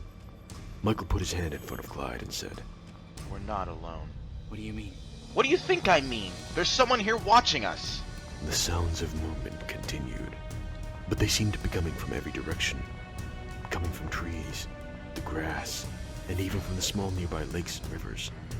The moon rose into the sky as the two miners found themselves surrounded. But by who or what? After what seemed like an eternity, a neat line of zombies, with a decent amount of them being elite, jumped down from the trees, swam out of the lakes, and rose from the ground. They all faced toward their opponents. Michael's eyes widened, but not with fear, with surprise. Clyde, however, was indeed afraid. He hadn't seen this many zombies unionized into one horde in a very long time. In moments, Zombies circled around the two miners, surrounding them. Clyde drew his bow, knowing he could be more effective with it instead of his sword. Michael drew out both of his blades, prepared to take on this large horde. The two assassins looked on from a distance to see if their forces could be enough to do their master's bidding. Shouldn't we be helping them? Why? They're just zombies. They're expendable. Besides, we must let them weaken them first. Then we strike. Ebony said with a wicked smile. Kyle said nothing in response and looked back at the scene. Clyde took on an arrow and pulled back on the bow, aiming at his first target. Michael lunged forward toward the mob, cutting down 7 zombies with one swipe. The first elite took charge, aiming at Michael, but with non-lethal targets. Mike blocked every swipe, cut and slashed his way through. Clyde continued to shoot, floored 4 zombies with 4 consecutive shots. Clyde noticed something about how Michael was fighting. He's been noticing this for a while now. His strikes are precise, yes, but not like they usually are. His strikes are fueled by anger and pain. His confident smile faded into an angry frown. But he had no time to think about that, as the zombie was getting too close. He shot it down with one quick arrow. The once large horde was being reduced, zombie by zombie. The elite zombies being taken out in large quantities by Michael's precise slices. Kyle, go after the legacy holder. Kyle looked back at his sister with a face of fear. Quit your whining. He hasn't discovered his powers yet, remember? So just go! Kyle went over slowly to the scene of the fight, drawing his iron blade, which, unlike his sister's, stained in innocent blood. His was clean. He walked among the decreasing crowd of zombies for camouflage. Waiting for the right moment, he continued maneuvering among the crowd. Using anger as his fuel, Mike continued to slash at his foes. The 2 miners were getting separated, which was just what the zombies were instructed to do. Kyle drew in closer and closer. When most of the elite zombies were defeated and Clyde was far enough away, Kyle made his final move forward. Believing victory was near, Michael began exhausting most of his energy with powerful strikes. A call could be heard in the distance, and the remaining zombies stopped their assault. They moved aside to reveal Kyle standing in the center of the circle, staring at Michael with emotionless eyes. Michael was surprised to see this man, standing among monsters without being attacked. Without saying a word, Kyle lunged forward at Michael, attempting to disarm him. Mike jumped out of the way to dodge the attack. Mike, expecting a slow attack, took his time to look behind him, something that would nearly cost him an arm, as he witnessed the blade about to hit. Moving his opposite blade to block, he looks on in shock. He hasn't faced a human in such a long time, as most of the remainder of the human race was hiding out. Kyle was not like the elite zombies. Elite zombies are given a small amount of training by Brian, but just enough to have basic understanding of how to duel. Something that wouldn't help with an advanced duelist like Michael or Clyde. However, Kyle and Ebony were personally trained by Brian privately. They each learned their skills far beyond just the basics. Continuing to lock blades, they made their way to the village below. Clyde, finishing off what was left of the zombies, ran ahead of them to try and warn the villagers below of what was coming. Michael was pushing the young Kyle back with his powerful strikes. Step after step, strike after strike, the 2 of them went at it for what seemed like hours. Ebony, tired of her brother's failing, jumped from her spot of hiding and drew her blood-stained iron sword. She slowly starts walking over. Clyde bursts into the town and runs down the street shouting for help. Help! There's someone attacking Mike! There are other people and they're attacking Mike! Isabella wakes up from sudden outbursts and goes to her door as she is rubbing the sleep from her eyes. What's happening? Clyde, are you okay? Mike and I were headed home. We were surrounded by a huge horde of zombies, and then when the horde started to shrink, this guy jumped from the trees and attacked Mike. Clyde bursts out while also catching his breath. That was the fastest I ever ran in my whole life. Well, catch your breath quickly. We gotta go help him. Isabella says, grabbing her father's sword and putting on her shoes. You're gonna go in your PJs? Save your clever remarks for later. Oh, so they're clever.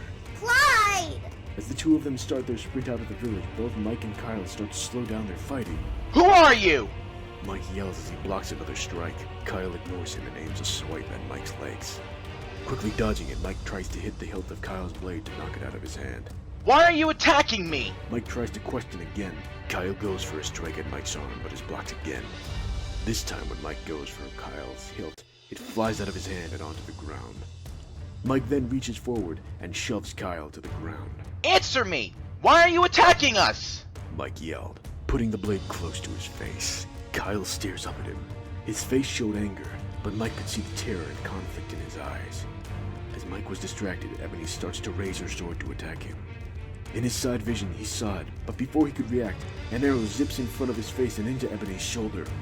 She lets out a shout of agony and stumbles back. Mike turns to see Clyde with a bow and another arrow in its notch, ready to fire, and Isabella standing with a sword. Ebony lets out a growl. Your little village isn't going to stay standing for long, and next time, we'll be ready. Ebony spits out before swiftly turning around with the arrow still lodged in her shoulder. Mike turns to Kyle as he starts to scramble to his feet and run after the other girl like a lost dog stuck on a leash. Clyde and Isabella run up next to Mike as the three of them watch the two mystery people disappear into the forest. Why didn't you kill the guy? We should go after them. That way they won't have a chance to strike back. No. Mike says as he put away his swords. Why no? What do you mean no? There's something off about those two. Well, duh, they tried to kill you. In my book, everyone deserves a second chance. Let's just head back. Mike says, turning to go back toward the village. Michael, wait. And Mike turns to look at him, ready for Clyde to yell more about the two figures. It's 40-1 now. Clyde says, putting his arrows away and giving Mike a cheeky smile. Mike shakes his head, and the three of them head back to the village. How can you say someone who tried to murder you deserves a second chance? See, that's the thing. He wasn't trying to murder me. I think attacking you with a sword counts as attempted murder. But I could tell he didn't want to hurt me. Maybe it was just his personality, or they wanted me alive. How can you act so calm? There are people that want to capture you. 'Cause they didn't. That makes no sense. It's just how it works, Isabella. Clyde says, rolling his eyes. Most things that are evil don't start out that way. And they don't have to end that way. Mike says, like a wise old man. As the two assassins ran, many thoughts circled in their mind about what had just happened. What's going to happen now? We report back to our master about our failure. Is he gonna kill us this time? Kyle asked, to the point of tears. Doubt it. As long as we remain useful to him, he won't toss us aside. The assassin duo headed for their master's castle. As they approached, they noticed a large plume of thick black smoke rising above the entire structure. Kyle began to motion towards the building, but Ebony stopped him in his tracks. The Lord of the Earth has come before us. Ebony said as she stared into the smoke above. Inside the castle, Brian bowed before the source of smoke. The smoke manipulated itself to look like a man, but it was just the shape of a man. The shape was faceless, lifeless, and immortal. The only thing resembling a facial feature were the two shiny red dots, where eye sockets should be. Without a mouth to speak with, it still managed to say, "Have you dispatched the assassins to deal with the boy?" As you instructed. Have they managed to complete their mission? As you predicted, no. They were defeated by Michael, with help from his friends. Brian replied, still bowing before the thick black smoke. The smoky figure spread its heat across the entire castle. While the smoke itself was hot, most of the heat coming from this figure was from all the raw power it had inside. The castle shook from all the power it was throwing in every direction. I have a change of plans for you. Brian said nothing, and continued to kneel. Continue to send your pawns out to face him. However, only pick off his friends one by one. This way, we can slowly bring out the monster within. As soon as his inner monster is released, he will be one of us.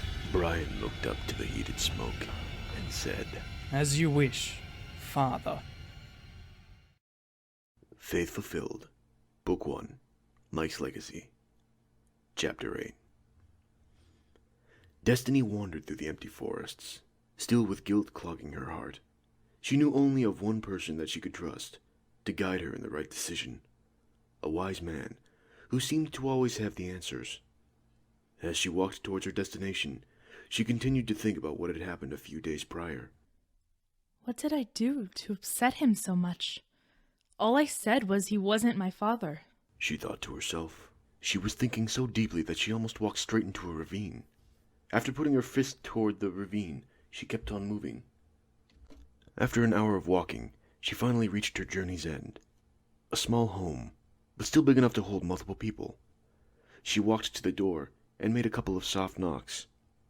A few seconds following, a middle-aged man came to the door and said, "Ah, Destiny. Good to see you again. Come in."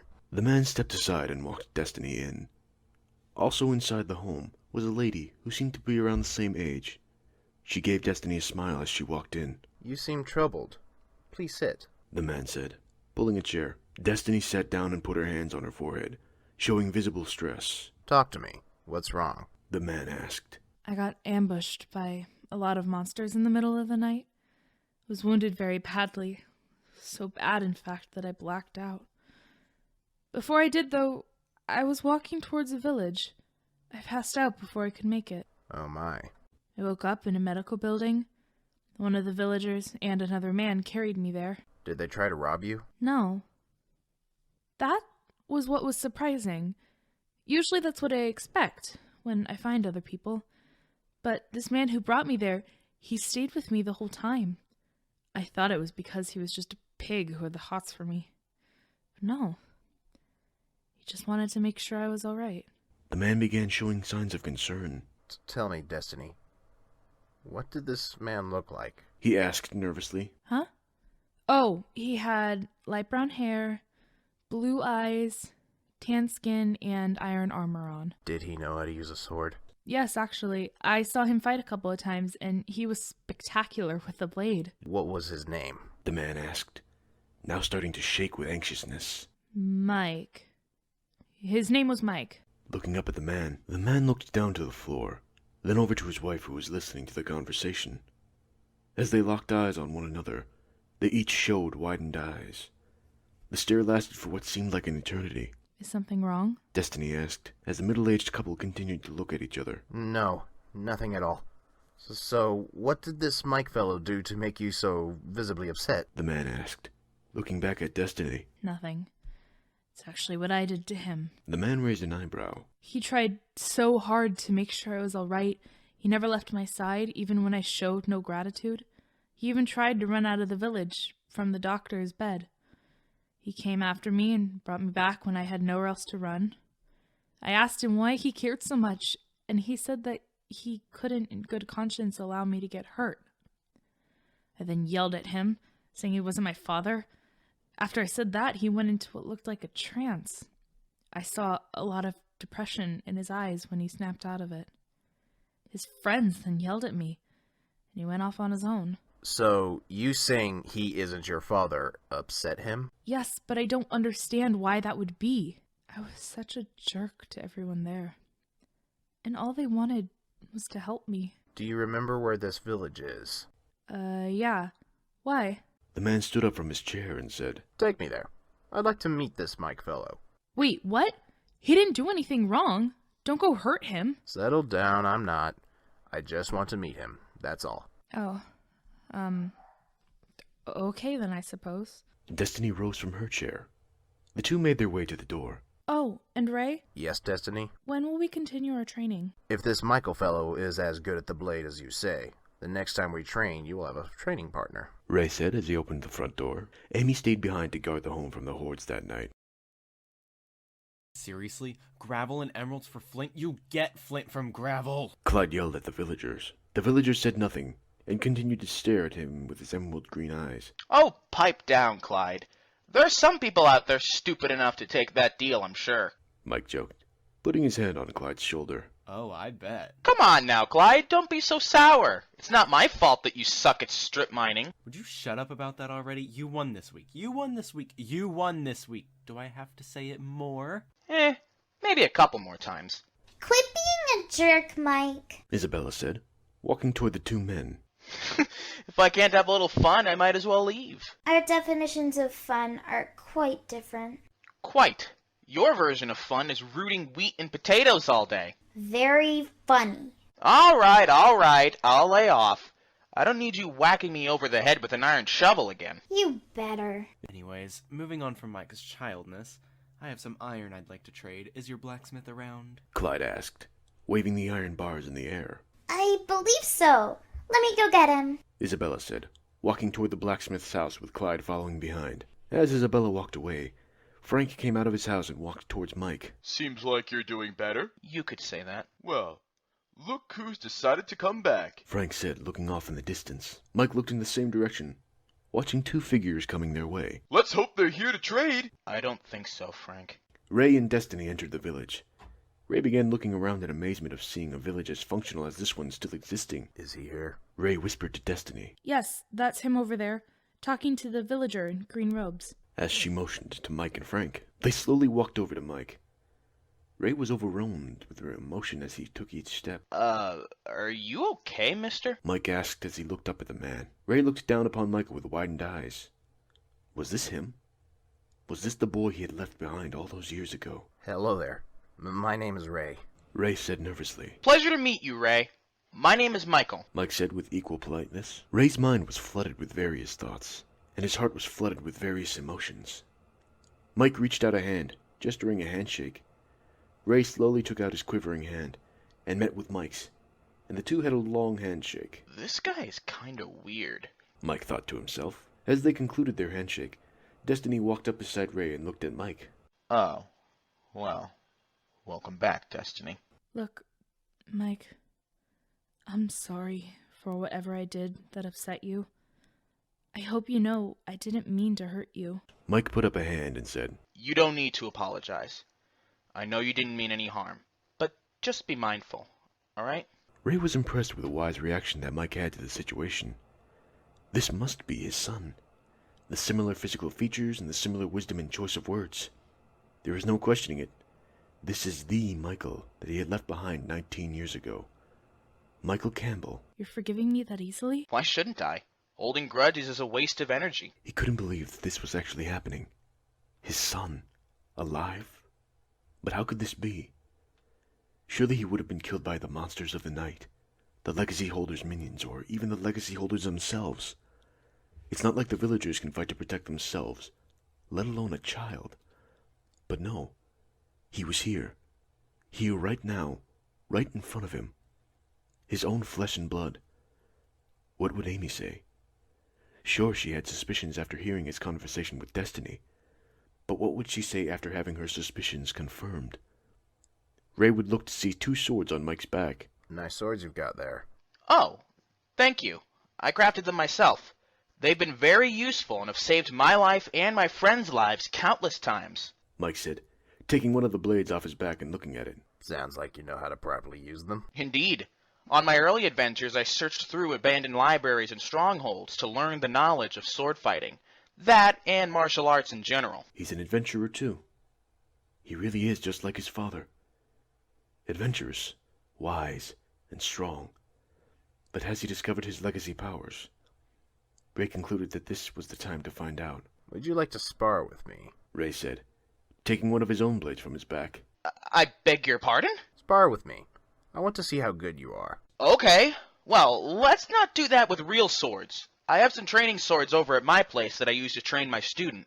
Let me go grab them. Mike said as he turned and ran up the hill. A student? Ray thought to himself. So, you finally came back, said Frank, who had remained silent, watching the conversation go on. Ray looked over at the villager with confusion. You came back to find your boy, haven't you? I don't know what you're talking about. You should know. He's been wondering where you've been all his life. If he had done something wrong to make you want to leave him behind. If there was something wrong with him. You've no idea how much pain you have caused him. Every day he thinks about you, wondering where you are. You have a lot of nerve showing up here again. I had my reasons. You couldn't possibly understand, Ray said. As he looked into the distance, Destiny just looked on at the conflict brewing in front of her. You're right. I don't understand, Frank said as he walked away. Destiny watched the villager walking to his home, then looked back at Ray. What was that all about? Nothing. Don't worry about it. He saw Mike returning down the hill, with 4 wooden training swords. All right, let's do this, Mike said, tossing 2 of the wooden sticks to Ray. Hold up. Not here. Let's do this somewhere with more space. You're right. Let's go to the outskirts of the village. The two walked out of the village, with Destiny following behind. When they felt there was enough space, they took their opposite positions. They each raised their blades over their heads to signify their battle stances, which were the same. Like father, like son. Mike made the first move, swiftly spinning and turning as he made his way toward his opponent. He took a shot at the face. Ray blocked, barely even moving his arms. Mike's eyes widened, then he took another quick shot, this time at the stomach. Once again, barely moving, Ray blocked. Now it was time for Ray to attack. In a flash, Ray took several swings in multiple places on Mike's body. Mike barely blocked them all in time. Ray then kicked Michael to the ground with a swift blow to the chest. With a grunt, he hit the ground. Looking up, Mike saw Ray flying toward him. Mike rolled on the ground to avoid being hit by another swipe of the sword. Ray was moving with inhuman speeds, but not the speeds that would make him seem like the legacy holder he is. Swiping at Michael in every spot imaginable. Mike was blocking some of the attacks, but not all of them. Cuts and bruises appeared on Mike's body. Mike tried to take the offense, but he was always forced to remain on the defensive, with the unbelievable speed and agility his opponent was displaying. Ray's wooden swords were beginning to crack under the immense strength he was pushing them through. Ray took one final swipe to Mike's face, which landed full on. He then kicked Mike forward with a powerful kick. Michael flew backward into a tree trunk. As he struggled to get up, he saw the wooden blade pointing at his face. Looks like I win. How? How can you possibly move that fast? I may look like an old man, but make no mistake, I can hold my own. You've got skill, Michael. There's no denying that. But you still have much to learn. Clyde, who was watching in the distance, began chuckling like a madman. Hey! Quit your laughing over there! I'm sorry, but this is priceless. Michael groaned as he got back to his feet. Maybe with a little bit more training, we can try again. Sounds like a plan. Guys, the sun is setting! Isabella yelled in the distance. Everybody looked up into the sky to see the sun almost completely set. So they went to their respective homes to spend the night. Ray left the village, unknown to anyone but him, that the final legacy holder had been found. Faith Fulfilled, Book 1, Chapter 9. A Broken Man. I'm afraid Ray has found the boy, according to our spies, Brian said, bowing to his father. Just as I predicted. Has he begun training him? No. He is currently trying to recruit him, but I assure you, I can dispatch my pawns, and they can find him before Ray has a chance to train him. That will not be necessary. Ray is too weak to reveal to the boy of his origins, but he eventually will have to. And when he does, it will destroy the boy's spirit. Then I will be able to corrupt his soul, all of his power, all of his knowledge of the last remaining survivors, all of his skill with the blade. That will be intensified by his upcoming training. Will all be for us to control. As a matter of fact, send the pawns. If Michael can't handle those two, then he isn't worth being in our service. As you wish, Father. The smoke faded into the air, and with it the tremendous heat that emitted from it. Brian rose from his knees and watched as the doors of the room opened. Ebony walked in. What are the orders from our master? Clyde began giggling every time Michael walked by. For not your sake, Clyde. The fight happened days ago. Stop laughing at me. It's just so funny. It's really not. Mike said, rolling his eyes. Clyde continued laughing on. Clyde, give me a break. Need I remind you what day is coming up? Clyde's laughing instantly stopped. His smile replaced with a frown. Before he could say anything, Mike walked away. Destiny exited the blacksmith, delighted after getting a sweet bargain. Her pleasure was cut short as she watched Mike walk past in visible distress. She walked over to Clyde, who was looking down on the ground. What's going on? Clyde said nothing, and continued to stare at the gravel road below him. Hello? Anyone in there? Clyde finally lifted his head and met her gaze. Sorry, I was just deep in thought. What's going on with you two? Nothing, Destiny. Hey, the babe is back. Destiny spun around to find Lucas looking at her with a sly face. Who's this freak?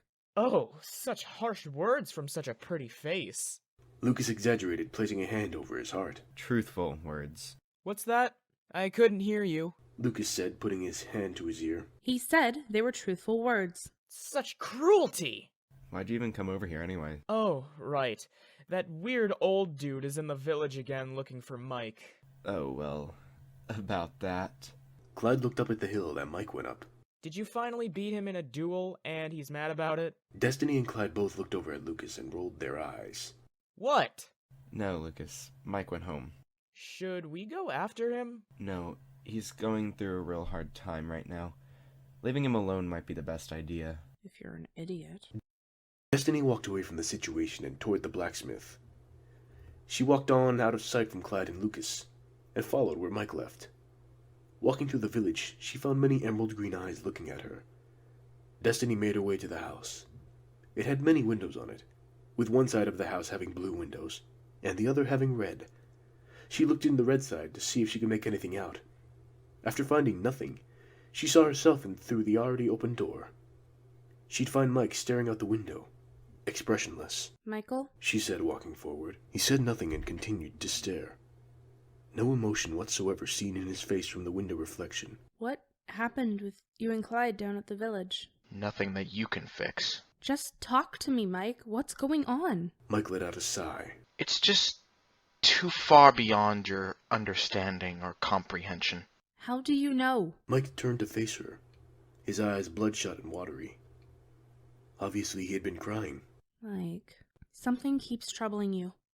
It's not gonna go away unless you talk about it. Mike said nothing and looked up at the ceiling. I see the hate in your eyes. Clyde might not see it, but I do. You're quite perceptive. However, you still couldn't possibly help. I appreciate that you want to, but trust me, it's beyond what you can fix. Give me a chance. Right now, the best thing you can do for me is to just let me be alone. What I told you to do from the beginning. A voice from behind said. Destiny jumped in surprise and turned around to face Clyde, who was showing visible signs of annoyance. Let's go. Clyde motioned toward the open door. The two exited the building, leaving Mike alone as he requested. Standing outside the door, Destiny looked up to Clyde and asked, Why? What's wrong with him? Clyde just sighed and said, Alright, it's gonna be a long story, so let's find a place to sit. They made their way to Mike and Clyde's fishing dock and sat at the very edge of the wooden structure. The water rippled gently as the day entered its final hours. All right, tell me. Why does there always seem to be something troubling him? Remember when you told him that he isn't your father and he got upset? Yeah?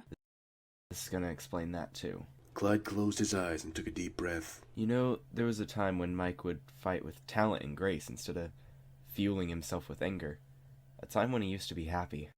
One day, me and him were roaming through a forest in the middle of a stormy night. We were looking for an abandoned temple, rumored to be in the area. It was so dark, but the lightning lit up the area for brief instances. The storm was so bad, and even the mobs of the night were nowhere in sight.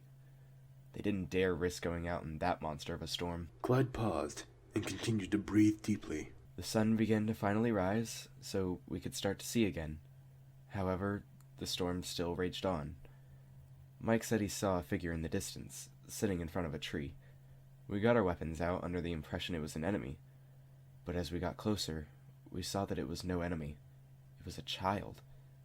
He was slouched up against the trunk of a tree, soaked in water and leaves. Mike checked for a pulse on the boy, but when he felt a heartbeat, he put the child over his shoulder and told me we had to go back home. Where did this kid come from? I don't know, but we took him home. Mike took good care to make sure that he made a full recovery. We tried to find his parents to return him, but we couldn't find them. The child couldn't recall anything before the storm, so we had no one to take the kid. Mike decided that we should take care of him. At first, I was against it, but Mike assured me that he could take on the responsibility. He decided to name the child Drake. Drake? Yeah, those two. They did everything together. He taught Drake how to fish from the very lake. They'd have competitions to see who could make the most catches in a certain time frame. Drake would sometimes push Mike into the pond and laugh as Mike dragged him in too. He taught Drake how to cook, craft, build, and even to fight when he got older. Sounds like this kid means a lot to him. Mike once told me that Drake was like a son to him. He was everything to him. I see. Mike taught Drake to be a formidable swordsman. Drake was adventurous, just like Mike is. The three of us would go on adventures all the time. I could tell you so many stories of how Drake saved me and Mike's lives. This kid was such a warrior, but yet he was still a child to the core. What happened to him? Clyde's eyes snapped open. He looked up at the slowly setting sun and gathered the strength to say the words he needed to say. One night, Mike and Drake went out to face the monsters, like they always did. It was a clear night, not a cloud in the sky. You could see all the beautiful stars above. Something was off, and we noticed it immediately. There were no monsters to be seen. They were just gone. I decided to stay inside the house that night and sleep it off. Mike and Drake went off to the forest to find some zombies. Still nothing. Mike proposed that they split up to cover more ground, so they did just that. As Mike continued running in his direction for a while, he stopped, dead in his tracks. He could hear a scream over in the opposite direction. He ran back as fast as he humanly could towards the sound. The screams then stopped. Mike kept running and running and running. He eventually found himself in an opening in the center of the forest. Clyde swallowed a gulp of air, his voice becoming shaky. He would find Drake on the ground, motionless. Mike went to his side to try and wake him up. He shook, he yelled, he did everything he could, but no response. That's when he noticed the sword stuck inside Drake's back. At first, he was paralyzed. He couldn't believe what he was seeing. Once he snapped out of the trance, Mike let out screams, hollers, call them what you will. They were so loud and strong I could hear them all the way over here. I would arrive at the scene and find Mike at Drake's side. The cries I heard, I didn't think he was capable of producing. His eyes were flooding with tears, his body was shaking like an earthquake, and his cries of agony were piercing. He put his trembling hand on Drake's lifeless cheek. When I saw them, I can never forget. I saw something in Mike's eyes that I had never seen before. I saw sadness, I saw anger, but overall what I saw the most in those eyes was hate. Hate towards himself. Destiny couldn't think of any way to possibly respond to what she was hearing. From that day forward, Mike was never the same. That child was Mike's entire world. So when he lost him, it was like he lost his entire world. Mike blames himself for Drake's death. Says that if he hadn't suggested they split up, he'd still be alive. Mike acts happy and cheerful sometimes, but I know he never truly is. He simply puts up an act so that people don't feel bad for him. He also believes that showing his crippling depression inside is a sign of weakness. There is so much hatred in his heart, Destiny. So much pain, so much loss. I've tried everything to help him, but to no success. He just always wants to be alone. The anniversary of Drake's death is approaching. This is the time when it's hardest for Mike to hide his anguish. Destiny looked down in disbelief. So you see, when you told him that he isn't your father, you reminded him of his failure to protect his son. It's been 4 years, Destiny. He still treats it like it just happened. I don't know. I know finding your words aren't easy with a story like that. Clyde says, leaning back on his two hands and looking at the pale sky slowly turning darker. Destiny leans forward on her knees and looks down at her reflection in the water. I just don't know what to do at this point. He lives every day pretending he's okay, but I know he isn't. He just needs to find a better distraction. Destiny quickly sits up. How's that supposed to work? I don't know. We just need to make him actually happy. Maybe we could find a new hobby for him? Something that doesn't remind him of Drake? Good luck with that. I've exhausted everything I can think of to try and help, but obviously it hasn't worked. Destiny again looked down at the rippling water beneath her feet. Well, we have to try something. He can't go through the rest of his life hating himself.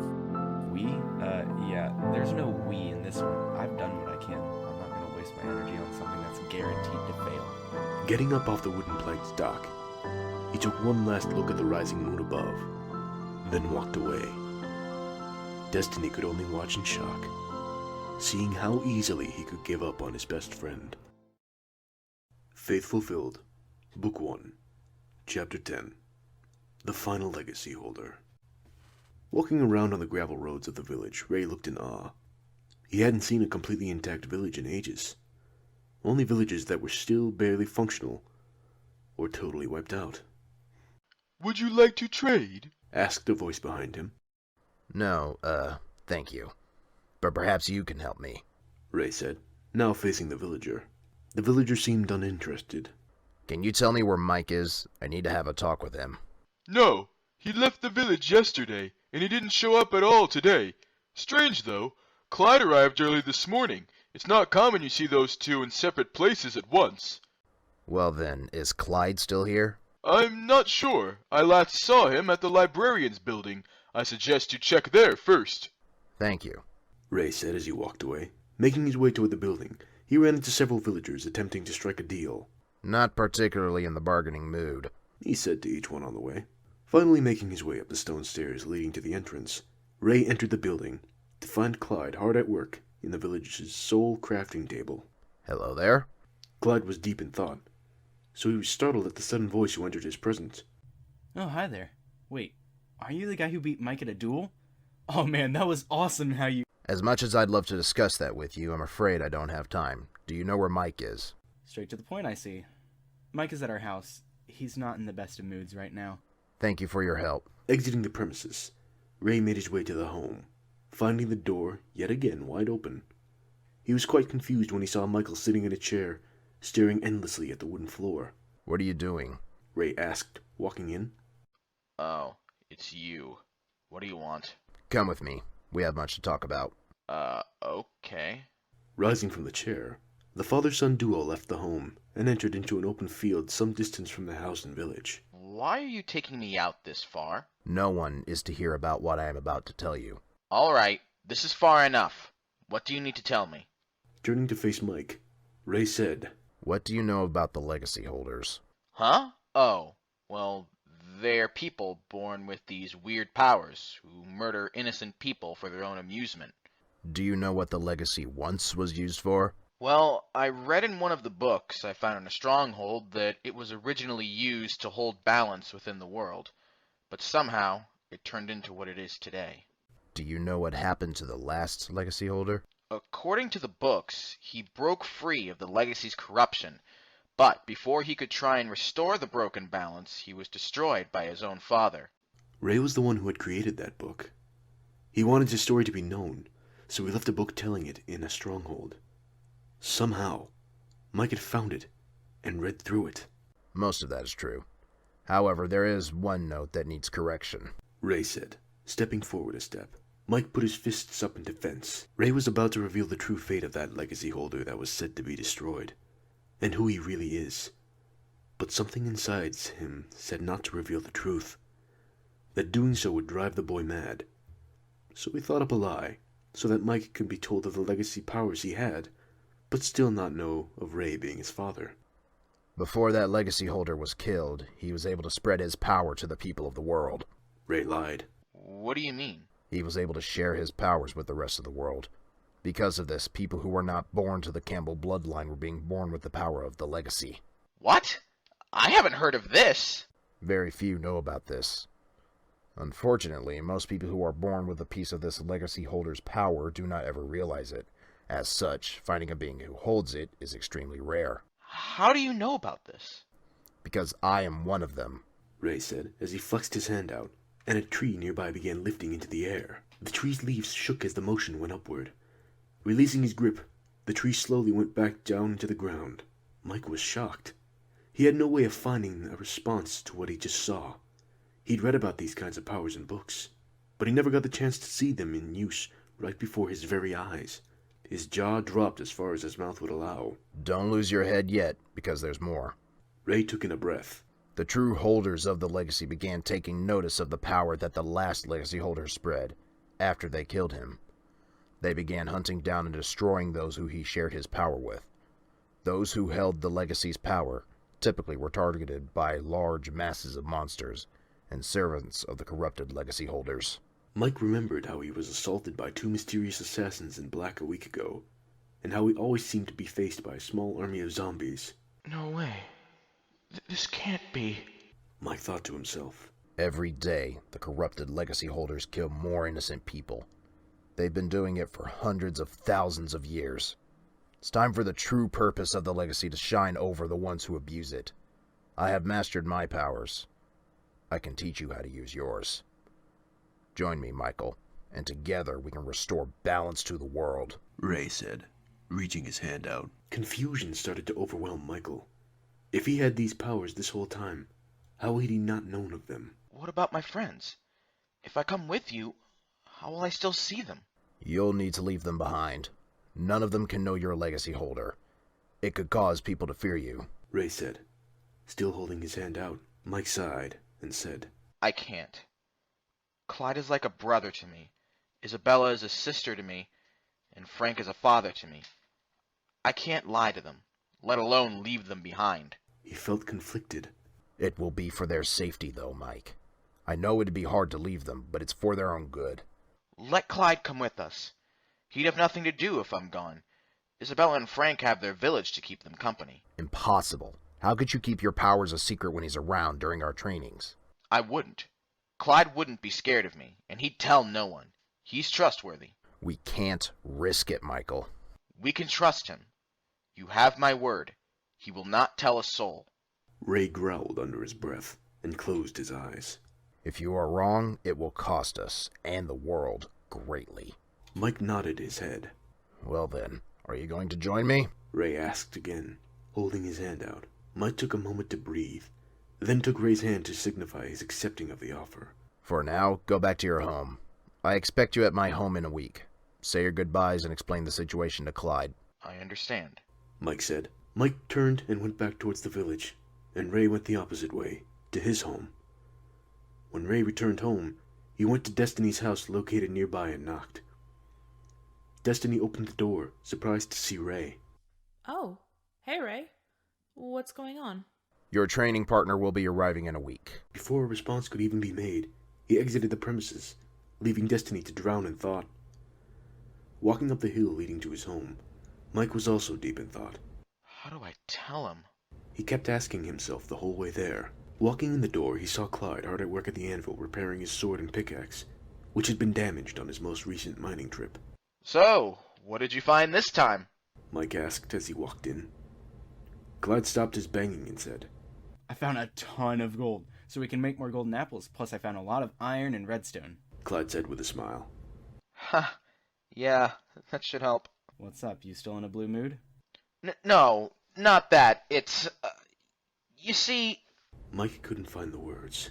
Look, Clyde, we need to talk. Look, if it's about your missing pickaxe, I didn't take it. What? No, it's not Wait, my pickaxe is missing? Never mind. Let's talk, shall we? Clyde dropped his tools and went to the couch along with Mike. Fiddling his fingers, Mike looked over to Clyde and thought in his head how exactly he's going to get this across. What kind of scenario would happen as a response? Clyde, you know about those legacy holders, right? Who doesn't? Those guys are destroying our world. Yeah. What's wrong, Mike? Clyde, have you ever wondered why we are targeted so much by the mobs? And those, I don't know, assassin-type people? I mean, we have a lot of resources. We have diamonds, emeralds, gold. We have iron. So there's a lot to be stolen if one gets past us. Yeah, but even before that, we had to deal with this kind of stuff. I guess. What, you think it might be something else? Mike freezes. Was he really going to tell him?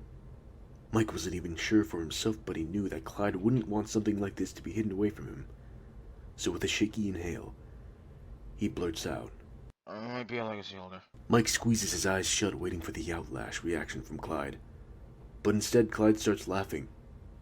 Opening his eyes, Mike looks up at his laughing friend. What's so funny? I'm laughing because I thought you said you were a legacy holder. I guess you've gained back your sense of humor. Mike bites his lip and brings his gaze to the ground. Clyde's laughter then comes to a halt. You don't seriously think that, right? Mike only gives a small shrug, still avoiding eye contact. For Notch's sake, you have got to be kidding me. I mean, first you go basically brain dead for the last couple of days or so, and now you come back and say you're a legacy holder? Are you sure you weren't hit in the head during that fight with the mystery guy? Clyde stops himself mid-sentence and freezes his movements. He then turns back to Mike. He's the one messing with your head. He's the one putting these thoughts in your head. Clyde grabs onto Mike's shoulder and shakes them. Come on, Mike, I've known you since forever. There is no way you could have been one of those disgusting, twisted monsters. You have morals. You're stronger than them. But what if I am? Mike yells, cutting Clyde off and shoving his hands from his shoulder. Clyde takes a step back. What if I am a legacy holder? Would you think of me as some disgusting, twisted monster? The two of them just stand there in silence, Mike looking anywhere but Clyde. No, I wouldn't. You aren't like them. Clyde says, almost monotone. That's what makes it so hard for me to understand how you of all people, could be related to the legacy holders. I'm still trying to wrap my head around it too, but I wanted to tell you now. I don't want things to change between us.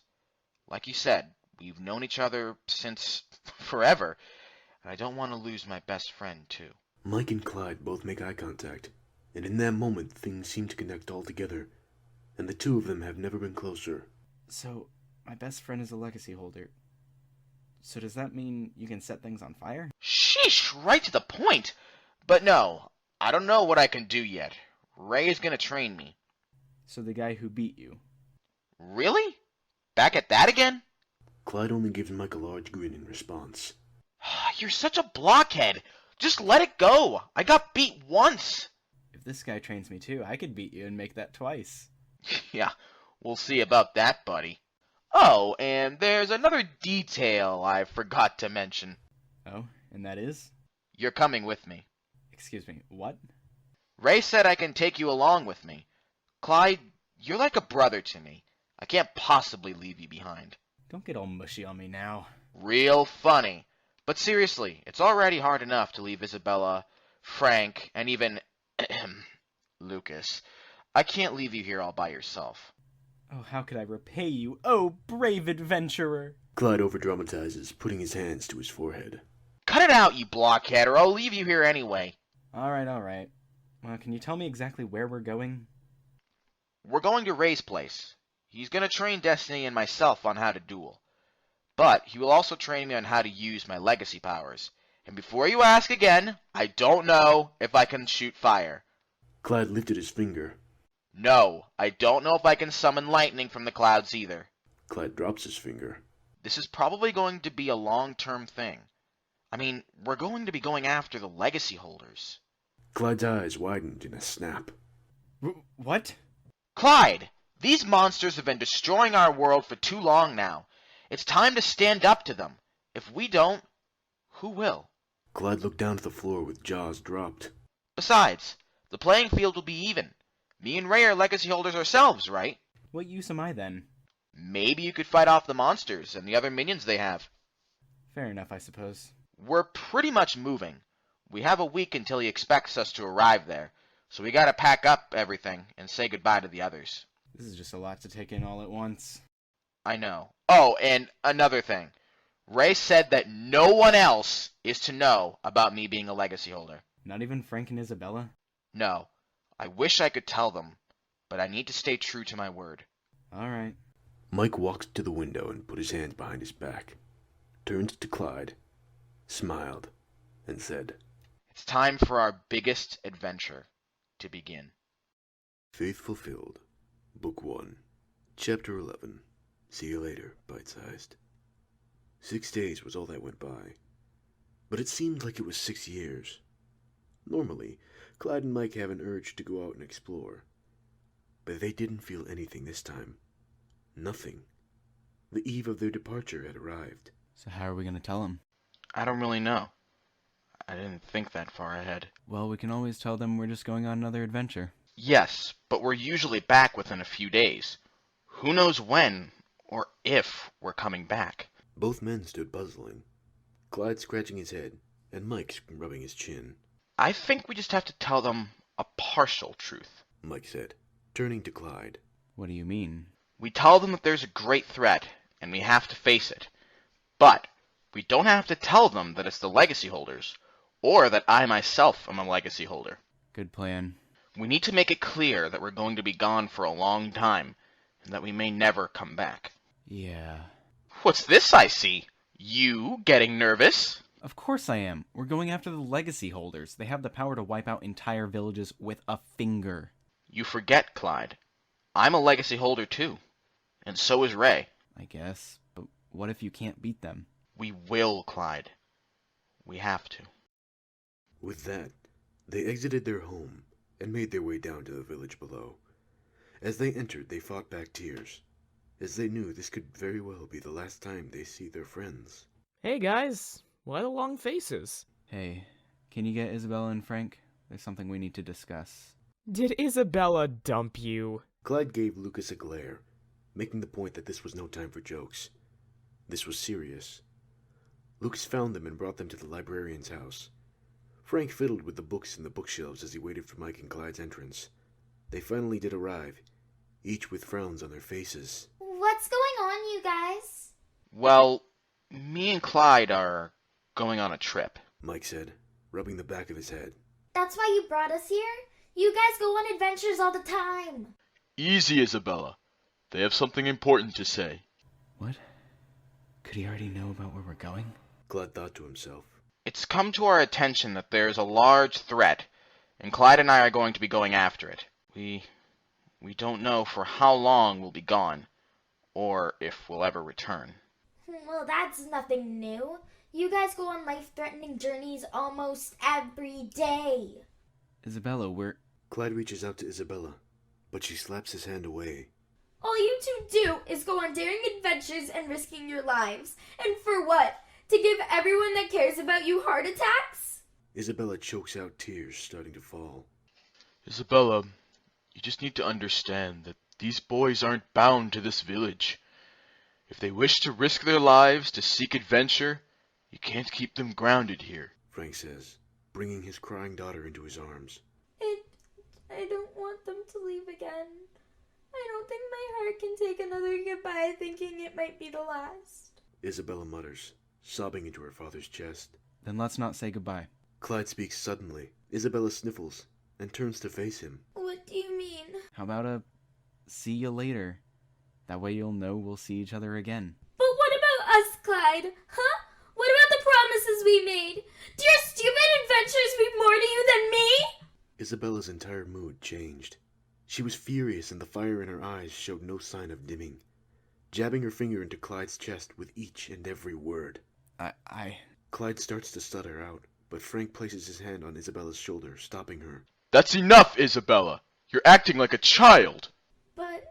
But nothing. I know why Mike and Clyde need to leave. They have an important job to do, and yelling at them isn't going to make their going any easier. You know, don't you?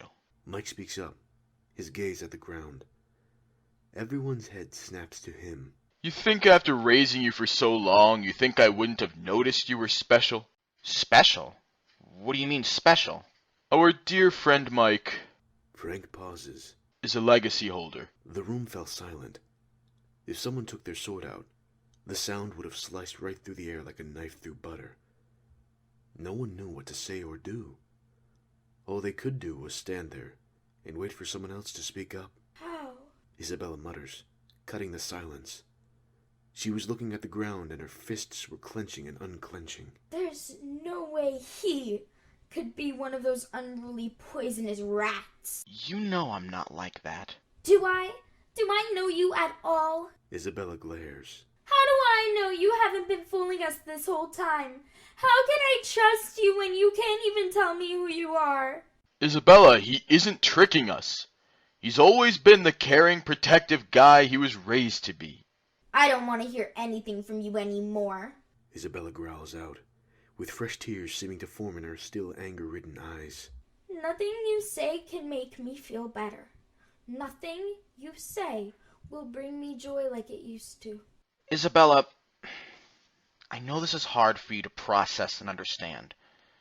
I want to stay with you to earn back your trust and show you that even if I now have the title of a legacy holder, that I'm still the same person that helped you take those first steps. I'm still the person that cares about you. But I don't have the time to convince you how I'm still that person. We have to go. I'm sorry things turned out this way. No one in the room moved or said a word. Mike then let out a sigh and started towards the door. The sound of pounding footsteps following after him, and before he can get his hand on the door, he's slightly set off balance by a hug from behind. Just don't die, okay?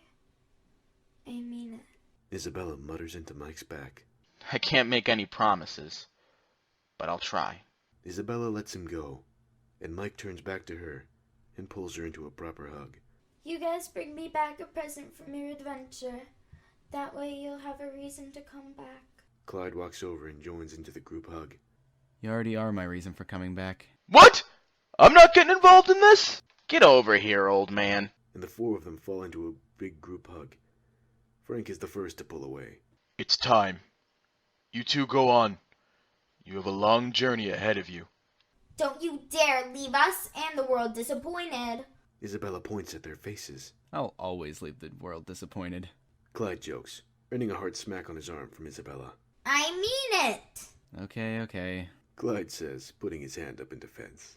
He then leans down and gives her a peck on the cheek. I'll miss you too, bite-sized.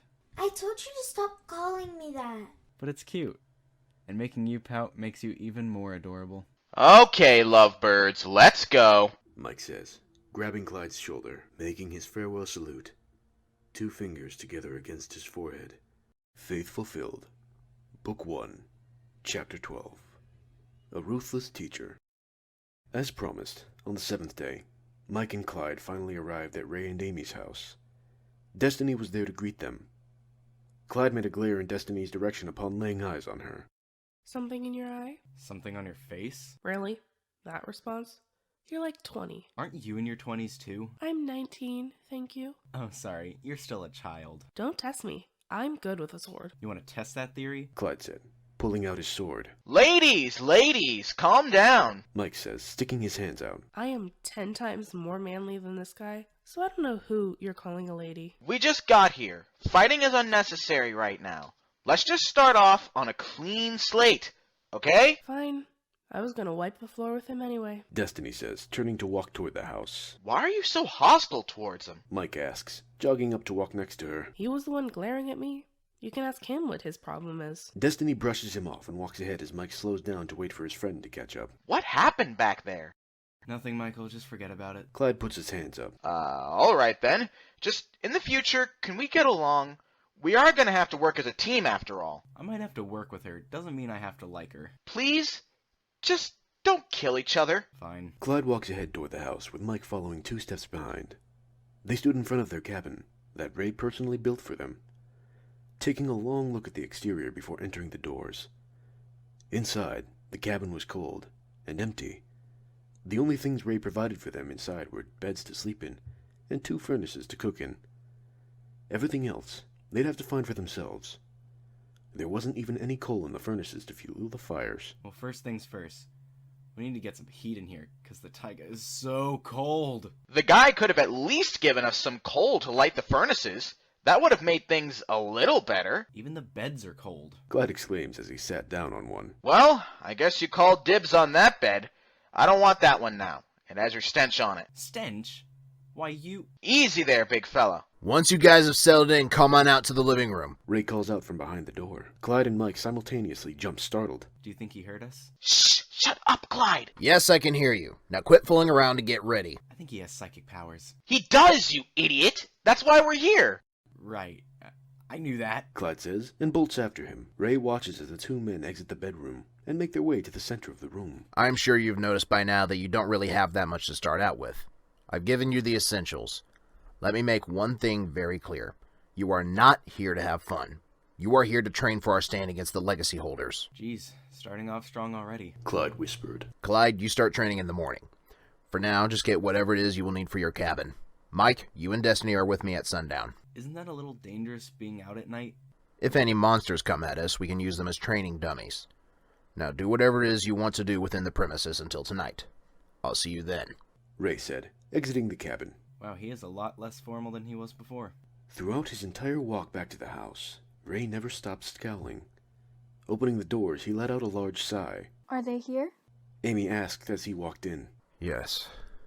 Yes, they are. What's wrong? I just don't think this was a good idea at all.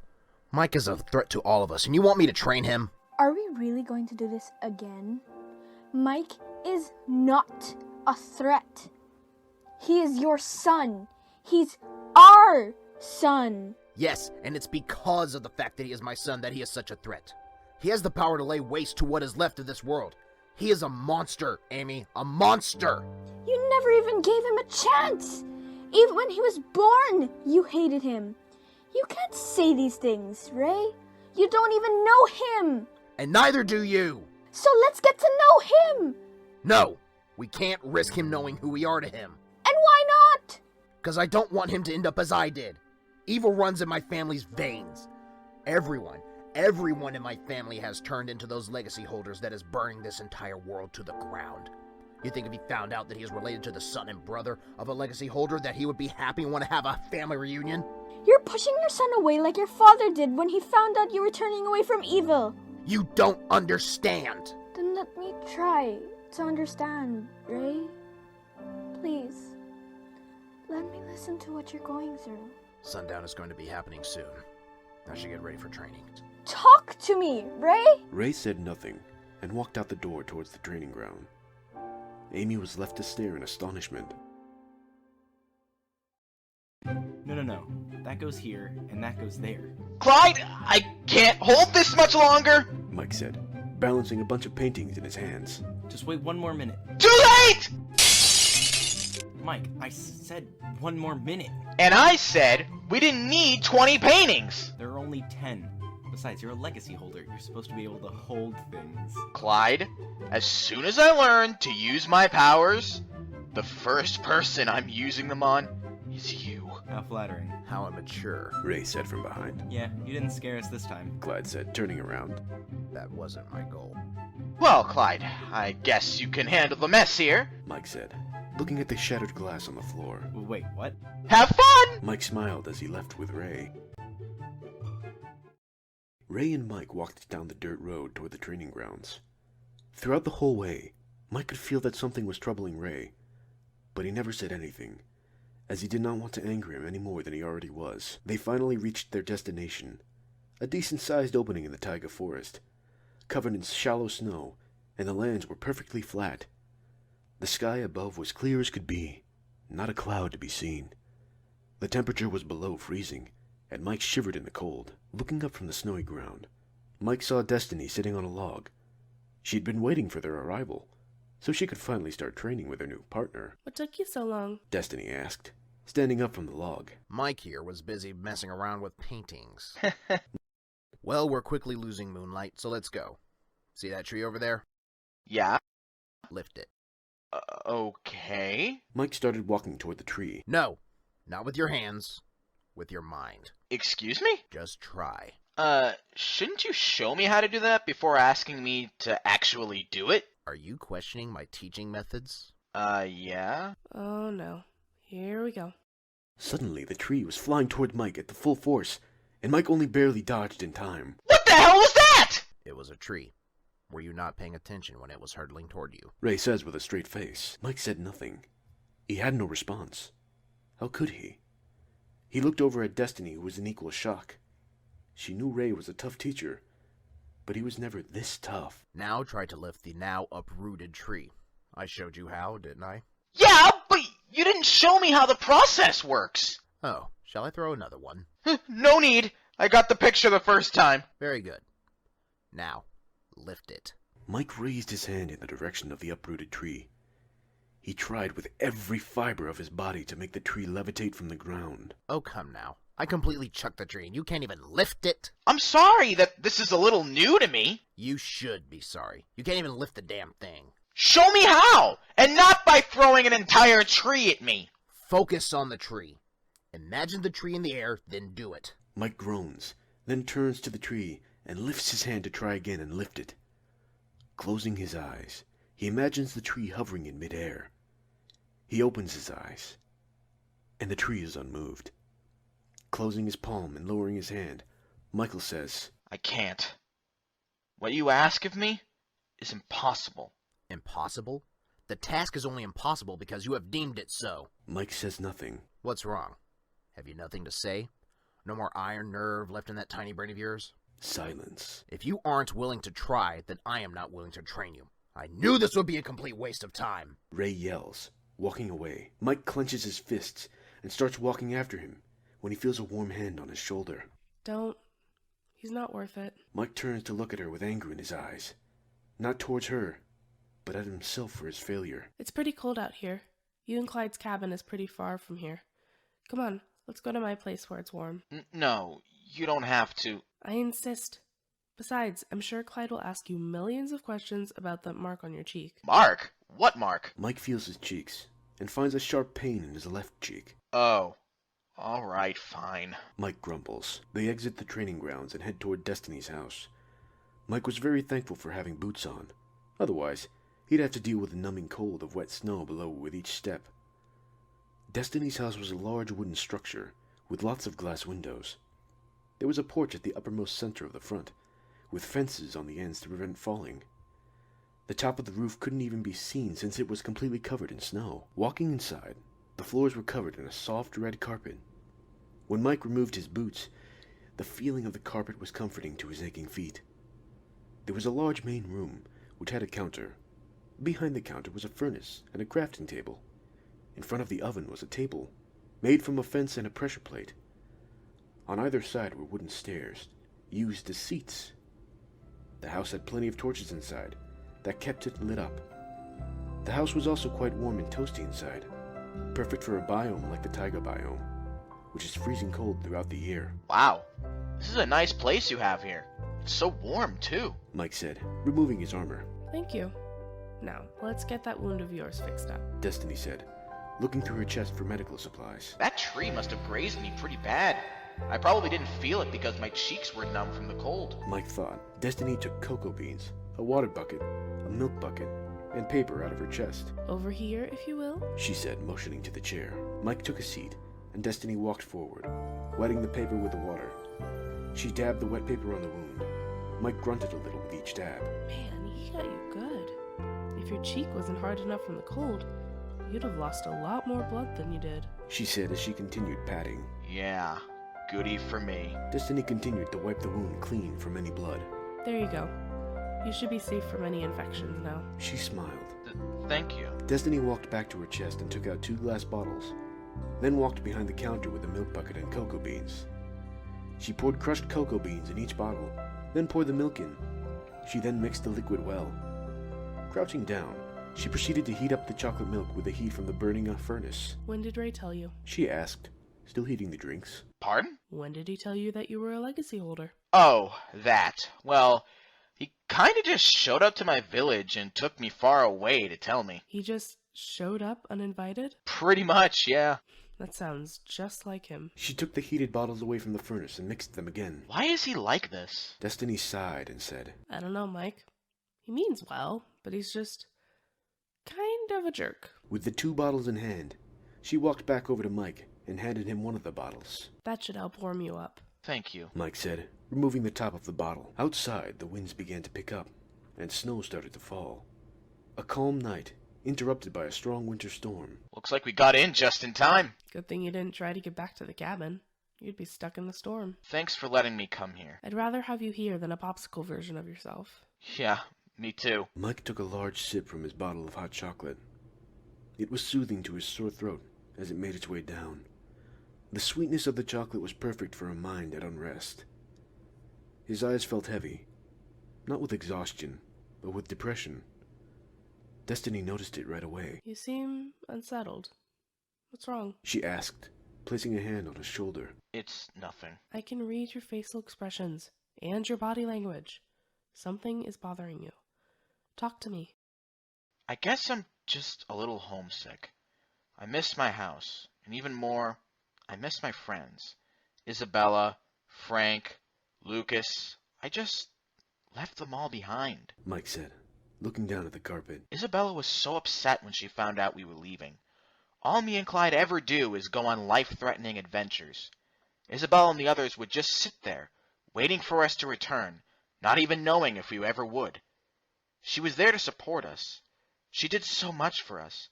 And what did we do to repay her? We just left her behind. Mike, why did you come here? To train? Train to fight who? The legacy holders. Correct. So, in a sense, you left so you can protect them. So you didn't leave them behind, but rather, you're helping to protect them. But I can't even lift a stupid tree right. How am I gonna face some super-powered demons if I can't even lift a tree? You'll learn it in time. I promise you will. Ray is a tough teacher, but he knows what he's doing. Besides, I'll always be there rooting you on. I mean, you're my training partner after all. She said with a smile. Mike pulled up his head to face her, and let out a small smile of his own. Faith Fulfilled, Book 1, Chapter 13. The First Mission. The howling of Mother Nature's fury lasted throughout the night. Icicles and heavy snow sat on the roof of the cabin. Destiny offered to let Mike stay the night, to avoid traveling the storm, but Mike politely refused, not wanting to burden her. He made his way through the terrible storm for hours before he finally made it back. Entering the cabin, he couldn't feel a large portion of his body. Making his way to the bedroom, he crashed onto the bed, and immediately let the darkness take him. It seemed like he had just gotten into bed when he heard a voice say, "Get up!" Mike sprung out of bed. Looking in front of him, he sees Ray with his face swelling red. "You've slept long enough. Both of you have. Now get ready and meet me at the training grounds." Before a response could be made, Ray slammed the door behind him and exited the cabin. Such a pleasant fellow, groaned Clyde as he rolled out of bed. You have no idea. Well, let's not anger him anymore by being late. Let's get moving. They would do whatever morning routines they could with the resources they had available, and then Mike led Clyde to the trading grounds. There was still some snow falling from the sky, but not nearly as hard as it was overnight. Mike's legs ached with every step, lips blue, eyes watering, body shaking. Destiny was sitting on her log again when they made their way there, but Ray was nowhere to be seen. So this is the training grounds? It's just an open field. You don't need anything but a lot of space for the kind of training you'll be going through. Destiny said, getting up off the log. Well, that's comforting. Where's Ray? No idea. He wasn't here when I got here either. Clyde felt a jolt hit the back of his head. He spun around to find out what had hit him. He found a wooden stick at his feet in the snow. Looking up, he saw Ray with his hand stretched out. In the other, he held 3 more sticks. "Keep your guard up." That was totally uncalled for. Exactly. You should be prepared for the unexpected. Well, that's kind of an oxymoron. Ray flexed his hand out and moved all 3 sticks to the remaining 2 trainees.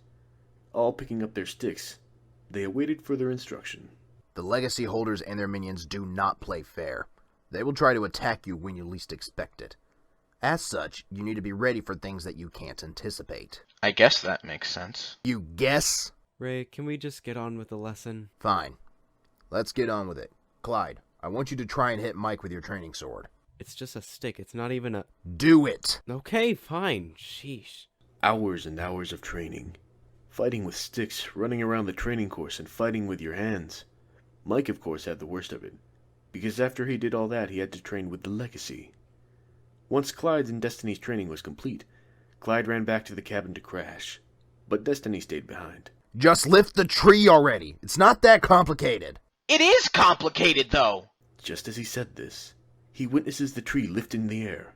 Ray's hand flexed out toward the tree. Did that look complicated to you? Now do it!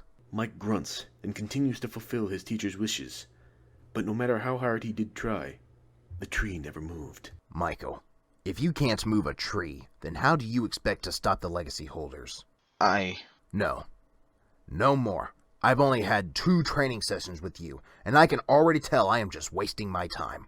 I could be using this time to track them down, but instead I'm sitting here, dealing with your failure! Now, try again! The clouds circled around the dark castle.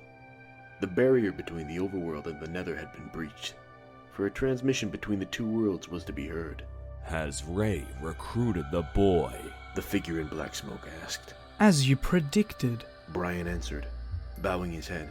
Excellent. What are your new orders, Father? With Michael and his friend gone, the village is unprotected. Deal with the villagers as you've dealt with the sun. Show no mercy. It will be done. The smoke dissipates. Brian gets up from the ground and redirects the orders to his minions.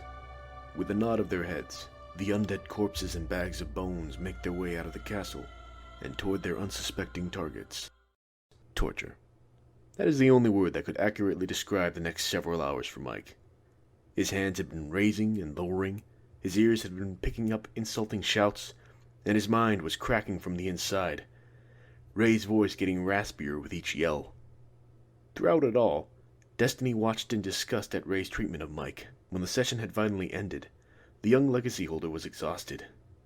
Unbeknownst to anyone at the training grounds, in the distance, Amy was watching in equal disgust.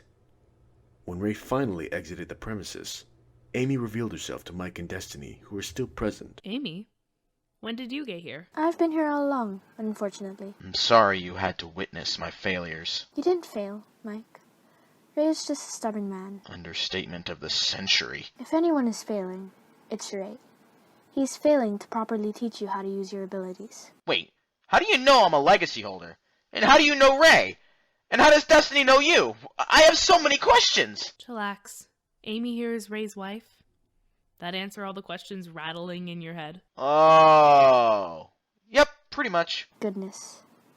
Perhaps I should have introduced myself from the start. Maybe. Destiny rolled her eyes. Amy was trying her very best to suppress the overwhelming emotion she was feeling from finally getting to meet her son. She wished she could see him now in a better state than the one he was in. You guys should get back to your cabins. It's past midnight. Amy said, looking up into the sky to see the moon all the way up. And so, they each bid each other goodbye and head off in their separate shelters. Through his entire walk back, Mike couldn't stop thinking about how he couldn't use his power. If he would ever be able to protect those he cared for from the legacy holders. Sleep did not come easily to Mike that night. He did not stop thinking about the same thing from when he got into bed until he was awoken by Ray once again in the morning. Mike expected another grueling training session, but this time, Ray had something different in store. Look who decided to show up early. Destiny said as Mike entered the training grounds. Not by my own choice.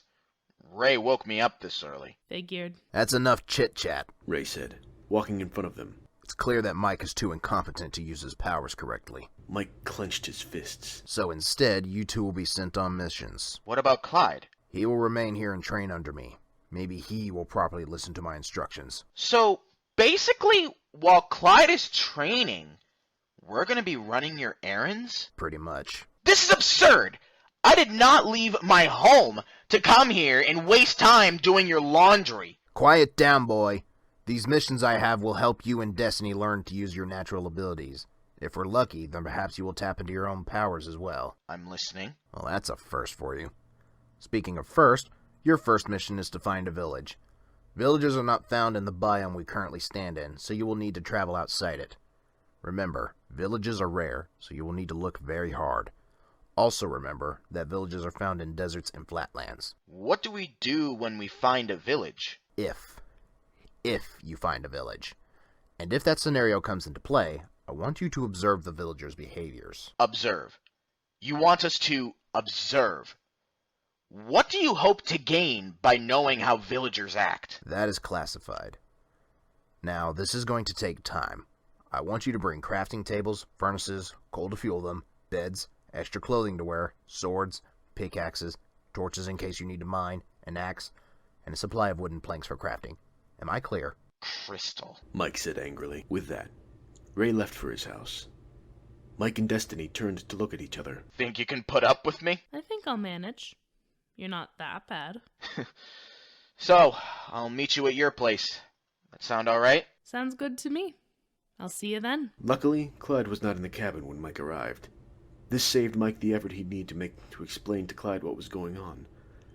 Mike grabbed everything that Ray instructed him to and left the cabin. Making his way through the snowy forest to Destiny's house, he felt like he was being watched. He knew that Ray was watching somewhere, making sure that he did as he was told. Reaching Destiny's house, he found her waiting outside the door for him. You ready? She asked, walking up to him. Ready as I'll ever be, I guess. And the two headed northward for their first of many adventures together. This would be the beginning of a long, strong bond.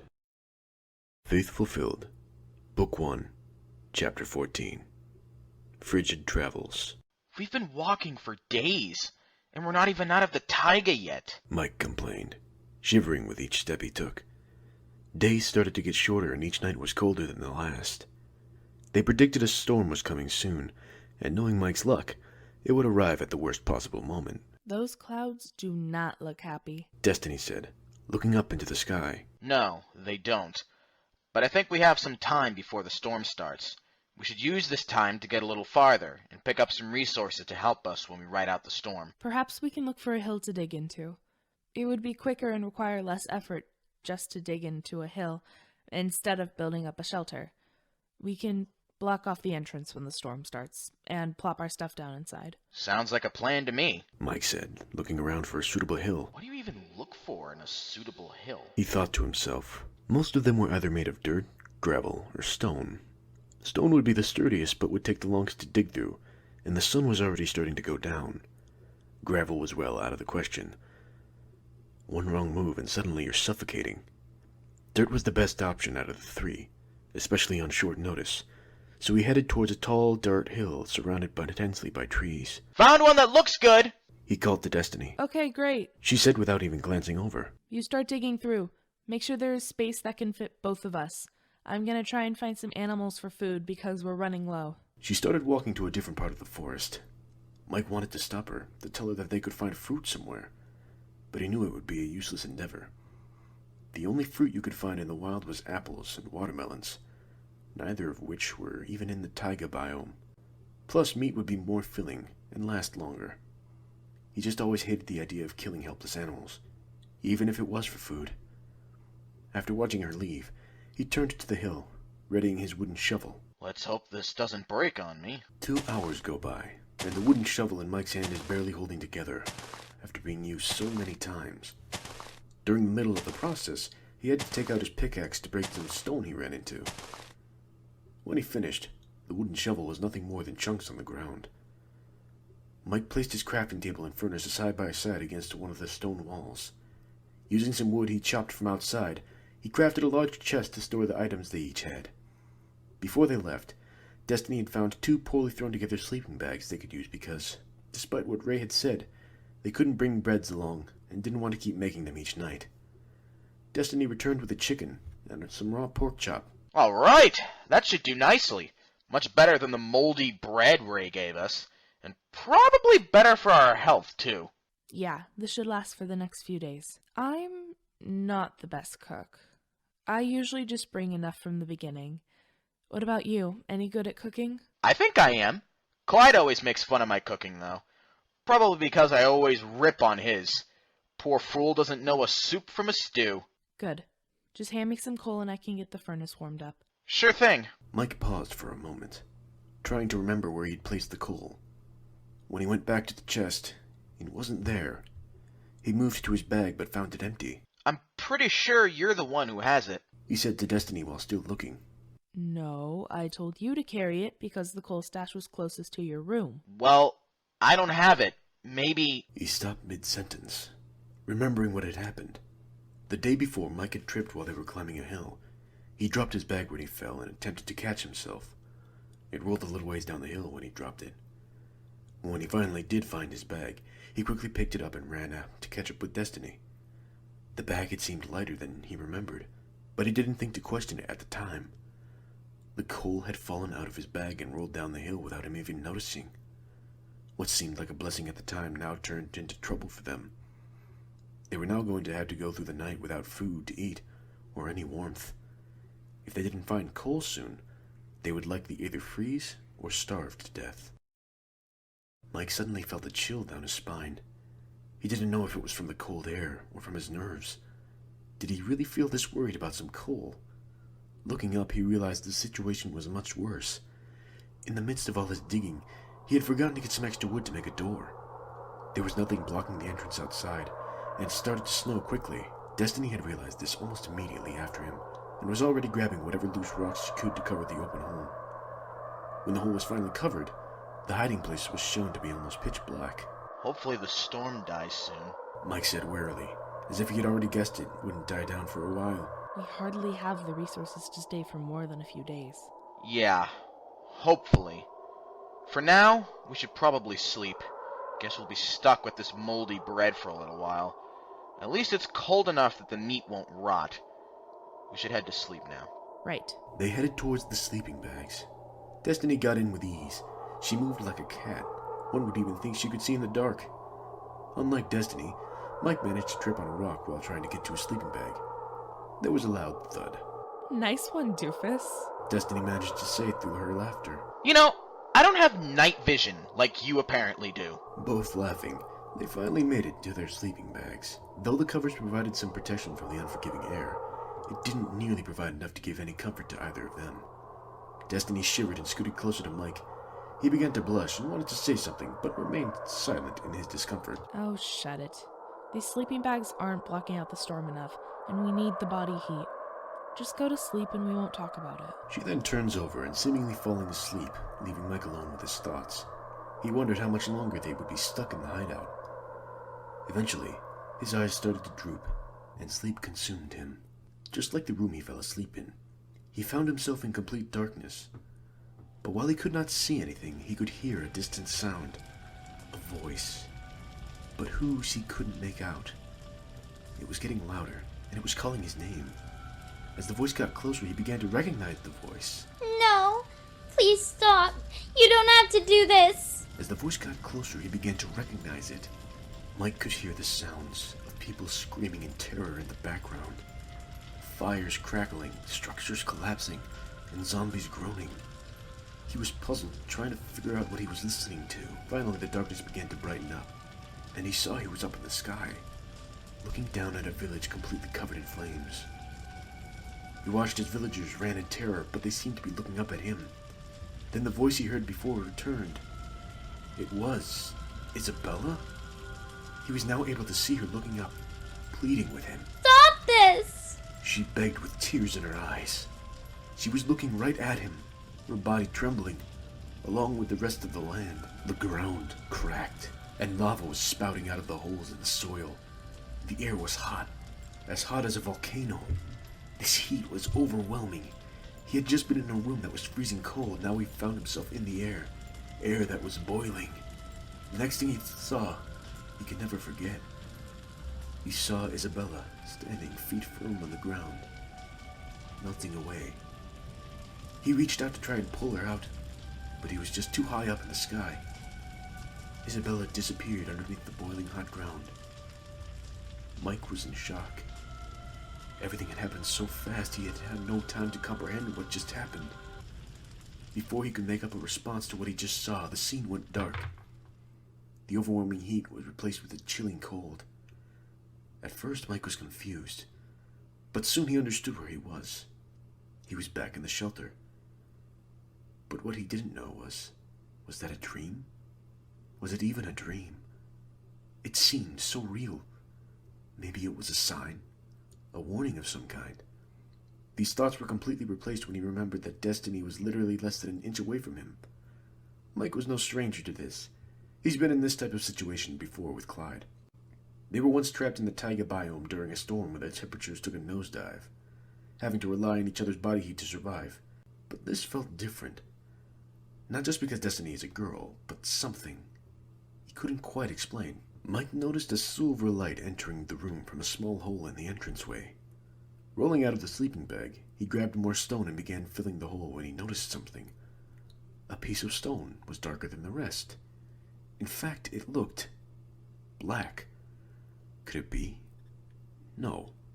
Is it coal? It was dark in the room. He could have easily not seen it. He picked up the dark object and examined it closer. Yep, no doubt about it. That's coal, all right. Mike thought, avoiding the possibility of waking Destiny. He quickly found a stick, made a torch, and lit it up. The heat from the torch immediately relieved Mike of the chill he had felt all morning. He placed the torch close to the sleeping bag so that they could be warm, but not before he lit up the furnace, putting in some spare sticks he had kept. The meat that Destiny had collected was still in her bag. It was cold to the touch, and Mike almost dropped it, but he placed the meat in the furnace. Hopefully, in an hour or so, the meat would be fully cooked. He heard a growl nearby. Readying his sword to fight off a monster, he noticed there was nothing there. When he heard it again, he looked through the hole in the entrance. Still nothing. Suddenly, Destiny groaned as a third growl was heard. She sat up, holding her stomach. The sound was not a monster at all, just the sound of her hunger. They hadn't eaten the night before, so they wouldn't get sick from the raw meat. She sniffed the air. Mike could see the yearning in her eyes for something filling. What is that smell? She noticed the hideout was much brighter than it had been the day before. When she felt the warmth beside her, She turned to see the torch by the sleeping bags. You found the coal? No. Wait. Yes. No, but yes. Ah! I'm just gonna start over. I found some coal in the makeshift door we built, so I took it and replaced it with some actual stone. So you mean we could have had some warmth all night? Ugh, I can't believe I missed that. The pork chops will be done in an hour or so. Want to see if it's okay to go outside? Maybe find some wood? More coal? Yeah, why not? Destiny stared blankly ahead of her, lost in thought. Her face looked troubled. Hey, what's up? You okay? Huh? Oh, yeah, sorry. Just a bad dream. You gonna be okay? Yeah, I'll be fine. Nothing a little fresh air can't fix. She then gets up from her seated position and heads out for the opening. That's strange. Mike thought. He knew everyone got bad dreams, not just him. But what were the chances of them both having one the same night? His questions would have to wait as an abrupt yell cascaded into his ears. Mike quickly runs outside and sees a line of skeletons hiding in the tree line's protective shade, with bows drawn back and ready to fire. He quickly rolls out of the way and scans the area. He sees Destiny strategically dodging arrows and getting closer to the skeletons. Destiny slices through the air with her sword and moves from skeleton to skeleton like rapids in a stream, cutting through all her obstacles. It was like watching a ballerina dance across the stage, except in the end, she was the only one left to bow. Wow. His jaw dropped. What are you staring at? You're not the only one who can use a sword, she said with a smirk. Yeah, I know. But you just caught me off guard. What, girls can't fight? Is that what you're trying to say? No, absolutely not. Destiny lets out a short laugh. It's fine. No need to overthink it. You already do enough of that on your own. I don't know whether to be insulted or... There you go, overthinking things, yet again. Yep, insulted it is. Well, overthinkers get pork chops. Hey, I worked hard for those. After the two had finished fighting over who got the pork chop, they broke down their temporary home and started back on their journey to find a village. They walked in peaceful silence with sticks and leaves crunching under their feet. So, how did you meet Ray? Mike spoke up, breaking the comfortable walking silence. He kidnapped me. What? You should have seen your face. Yeah, ha ha. Ray may be a hardhead sometimes, but he isn't evil. So how did you really meet? Well, I was maybe around 14 years old is when we first met. I grew up in a small village similar to the one you're from. I was born in your stereotypical nuclear family, one dad and one mom. Life was simple, and there was rarely ever any change. Then one particularly unlucky night, a large horde of zombies attacked my village, and many of our guards and trained fighters were injured. When the day broke, the zombies had gone back to their caves, and my village was left in shambles. As the day went on, the few of us that weren't nursing their wounds or helping the wounded were out digging through the remains of the crumbled houses. We all thought that that night was going to be our last. But I sense a but coming. But then Ray came along. He was traveling in the forest near our village, and he had said that he saw a faint torchlight and started his way over to where we lived. That night, he protected all of us. He fought a horde much stronger and bigger than the night when everything fell apart. Because of him, my village was safe. Also, because of him, I had this new surge to do something bold and new. He sensed this with me and trained me to become a sword fighter. He was tough on me, but I was determined to learn. I wanted to be strong enough to protect my village as he did. After I had grown in my training and in age, he asked me if I would accompany him and his wife in the taiga biome they are in, so I could continue my training. I instantly agreed and left. What about your family? My family was upset, of course, but I was determined to train harder so I could protect them. She pauses as memories begin to flood back. They didn't make it. A little after we had left, I got news that another horde hit my village and left nothing but smoke and ash. I'm so sorry that happened. Don't be. Not having any family ties makes it easier to fight. No one to worry about going back to. Destiny plasters a smile on her face, and they fall back into a silent rhythm of crunching leaves. Attachment isn't a weakness. In fact, in times when I needed to protect someone I cared about, I increased my skill by doing so. Yeah. Until you're protecting yourself from them. Faith Fulfilled. Book 1, Chapter 15. Temptation. As the duo made their way through the mountains, they began to notice the clouds above were beginning to clear up. The frigid temperatures they suffered were slowly fading away, the snow melting and the ground turning muddy. The mountains in front of them were getting smaller and smaller in height. This must be the end of the biome. It's getting warmer. You think we're getting close to a jungle? I don't think so. You feel that? The air is getting drier. In jungles, the air is humid. Plus, we've been walking toward the leeward side of the mountain, hence the clouds thinning. I understood the first part, but the second part was in some nerdy language I don't understand. Didn't you ever learn a little science? Well, considering we don't have any schools around here, nope. Plus, I'm a survivalist, not a scholar. That's for sure. Well, Professor Smart Alec, what should we do then? Well, if this really is a desert in front of us, we should get water. Some deserts have rivers, but we don't know if this one does. Just to be safe, we should go back to the cold area of the mountains and fill our canteens with clean snow. So by the time we reach the hot desert, it will have melted into drinkable water. Sounds like a plan, Chief. Okay, you can stop with the nicknames now. Mike rubs the back of his head, smiling like a child. They turn back and look for a clean snow to fill their canteens, then make their way to the biome's end, to find a land filled with sand, cacti, and dead bushes. Welcome to the Grand Central Station of Sand. Yeah, pretty much. Destiny shakes her head.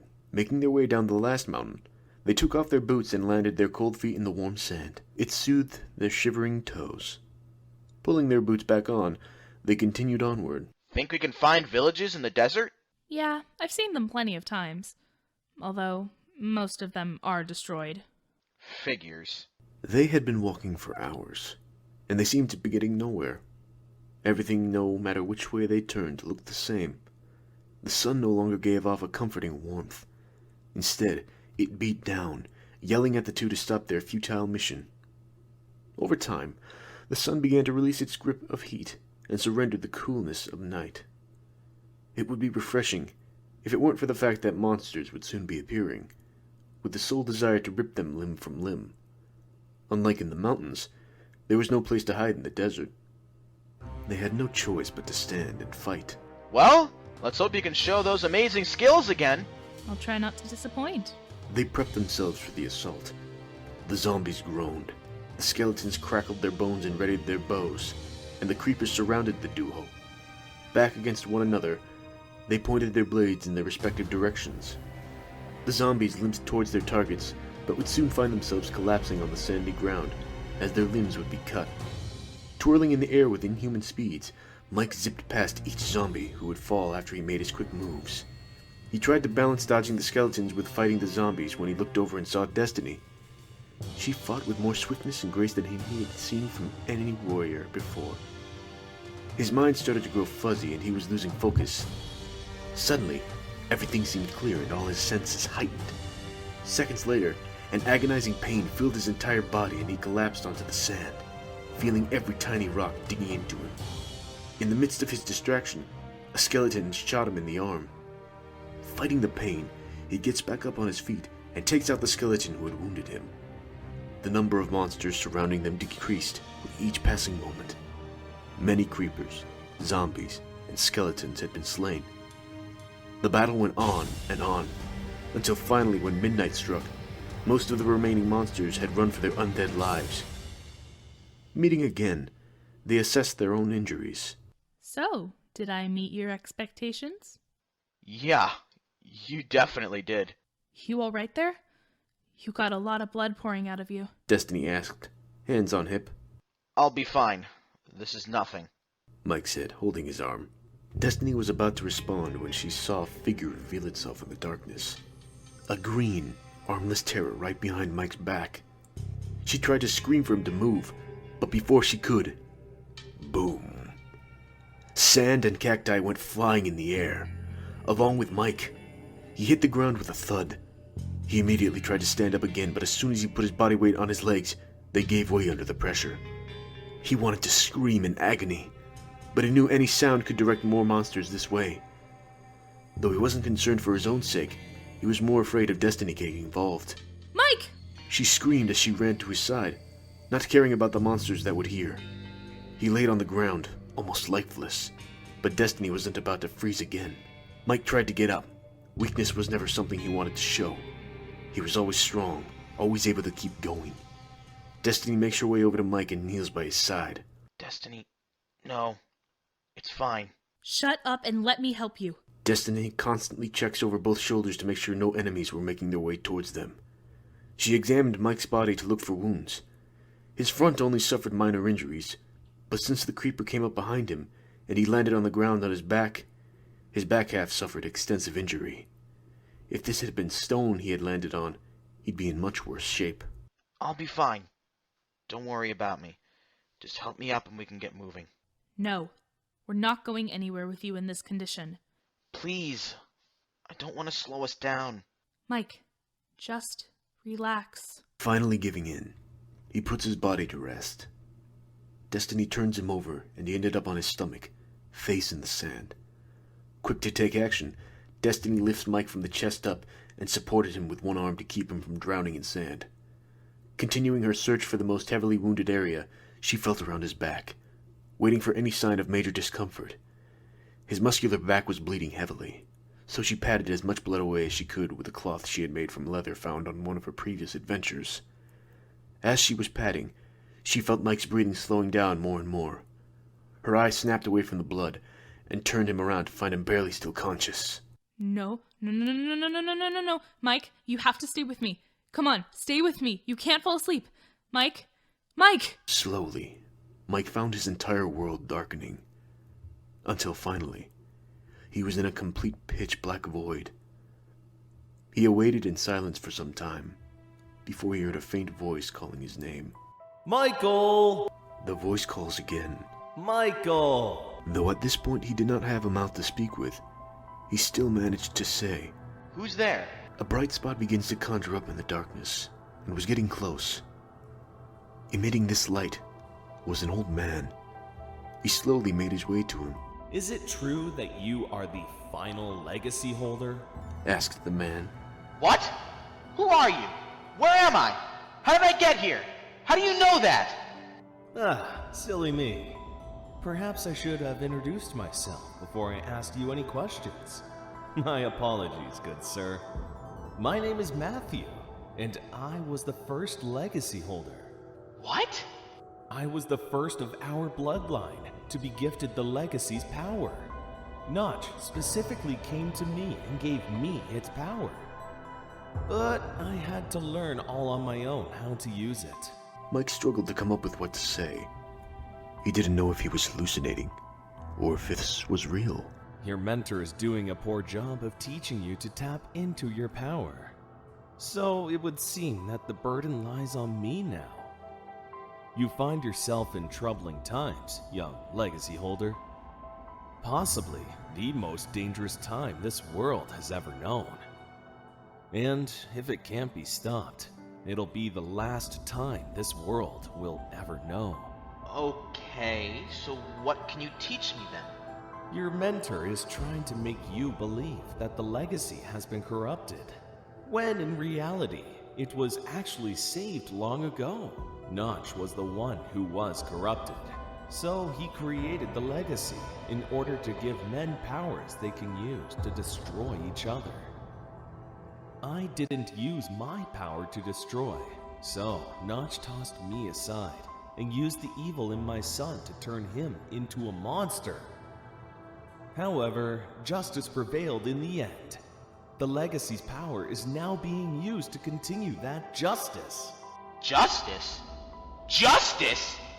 You call the slaughter of millions of innocent people justice? Not innocent people, Michael. Those people deceive you. The villagers you lived with, the man you fight with, even the girl you travel with today, are all trying to break the balance. The true legacy holders need you. They need you to help them maintain the balance. I can take you to them right now, and they can complete your training. With your powers and theirs combined, you can finally bring the world to peace once more. The man stretched his wrinkled hand out to Mike. He stood there, deep in thought. Quickly now, I can't stay here much longer. Mike was puzzled. A part of him was screaming to take the old man's hand, but another was screaming to resist. The conflict inside him was bubbling, but Mike finally reached his decision. You're lying, he said, pointing at the old man. I've known Clyde and the others for years. I know they never do the vile things you claim. You're a wicked old man, trying to deceive me. The old man's eyes turned red with hate. His decrepit body began to melt away, and the bright light he was emitting also faded. Mike felt an overwhelming heat coming from that direction as well, but this wasn't like the heat of the desert. It was the heat of fire. Another light glows in the dark, but this one is far dimmer. Before his very eyes, he sees a huge cloud of black smoke, with two red eyes looking down on him. Shocks of electricity shoot in and out of the smoke. Your heart might be pure, but your soul is not. You'll find yourself in my service soon. That I can personally guarantee. The smoke says, as it dissipates in the air. With the disappearance of the smoky figure, the darkness returned. But not for long, as the darkness slowly gave way to the desert he had left off in. He opened his eyes slowly, to feel the beating of the sun on him. Letting out several coughs, he alerted Destiny to his awakening. You're awake! Oh, thank Notch. Are you all right? She asked after she ran back to his side. Yeah. Mike attempted to sit up. His bones ached and his body resisted, but the pain had dulled. He could hear his heart beating, and his back throbbed. A grimace showed on his face. Hey, slow down there. You got really injured when that creeper exploded. From what I can tell, you either bruised or broke a rib at least. I'm just surprised we're not dead. Yeah, the oddest thing happened when you lost consciousness. The whole rest of the night there were no monsters. Not just none attacking us, but none at all as far as the eye could see. It was like something stopped them from appearing. Odd. Well, let's not just sit here. This is a perfect chance to cover some ground. Not gonna happen. Just give yourself a day to heal a bit more. We aren't on a time crunch. What? Of course we are. The sooner we find this village, the quicker we can get back to training to stop the legacy holders. There's no way we can... Please. Just one day. Destiny pleaded. I thought I saw a well a little further ahead. I'm going to see if it has any water. Just try to rest. Destiny walked off with the 2 canteens in her hand. Mike watched her disappear over the sand dunes. Why did he have to stay? Why couldn't they just keep going? A sharp pain in his side reminded him. He couldn't even move if he wanted to. Off past the dunes, a figure was watching. Heh. I always knew she was a smart one.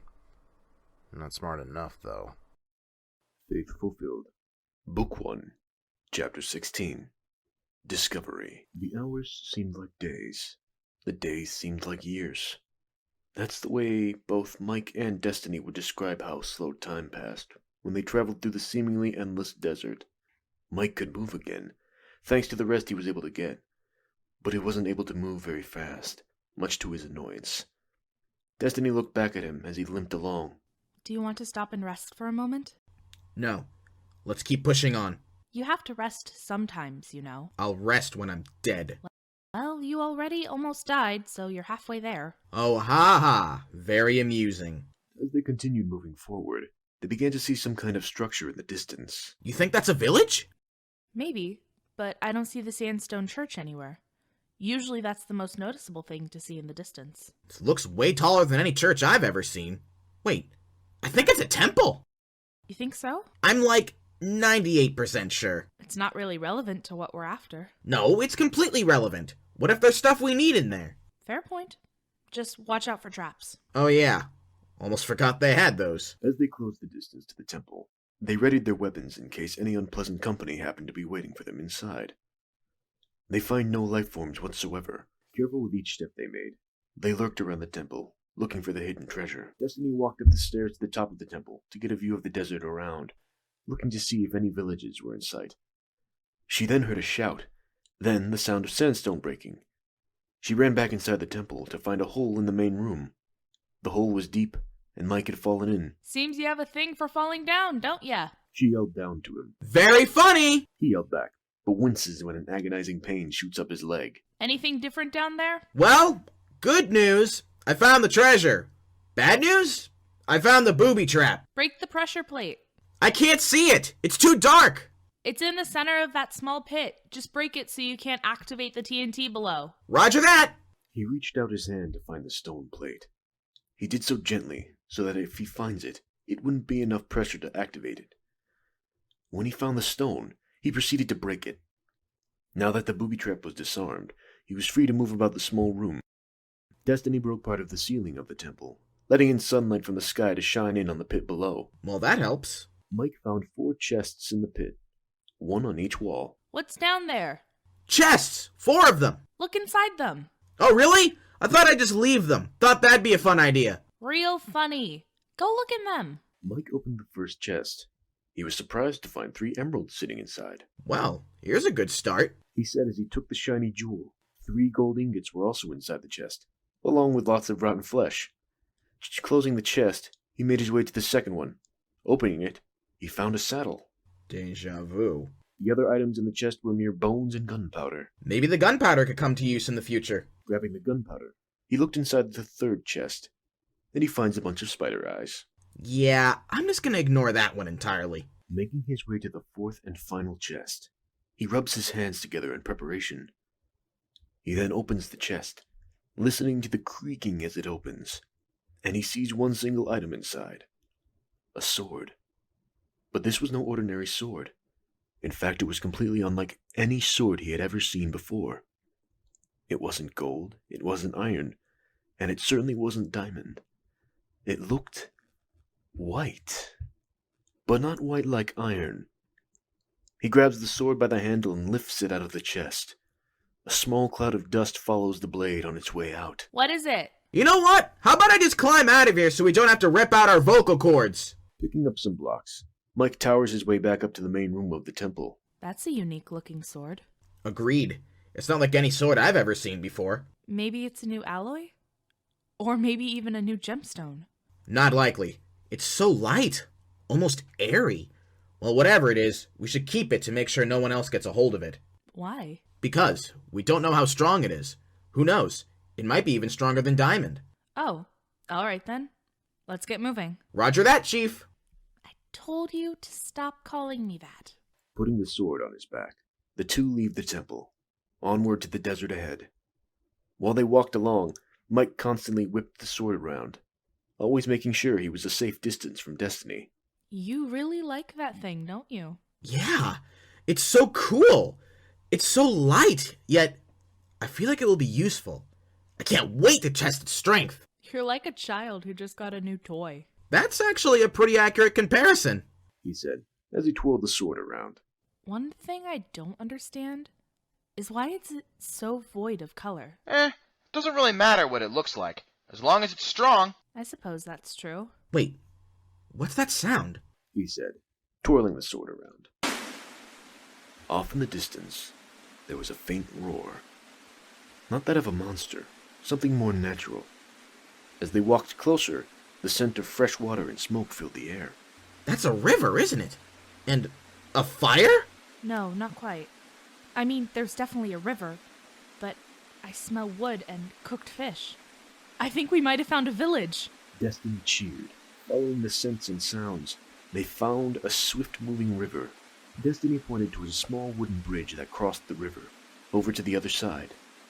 Slowly walking towards it, they stopped at the middle of the bridge to watch the water flow down. That's one strong current. No kidding. Completing their cross of the river, they look in front of them. They could hardly believe their eyes. Houses made of sandstone, crops growing in the sun, torches hanging off black wool blocks, robed men and women roaming endlessly. They found it. They had finally found a village. This village seemed to have no sign of being attacked before. Either the legacy holders hadn't reached this village yet, or the villagers repaired all the damages done.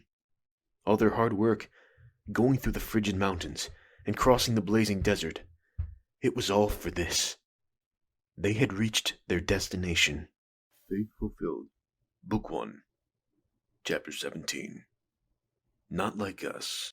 Honestly, I thought this would take a lot longer. Same, but let's just be thankful that it didn't. Mike and Destiny made their way towards the village entrance.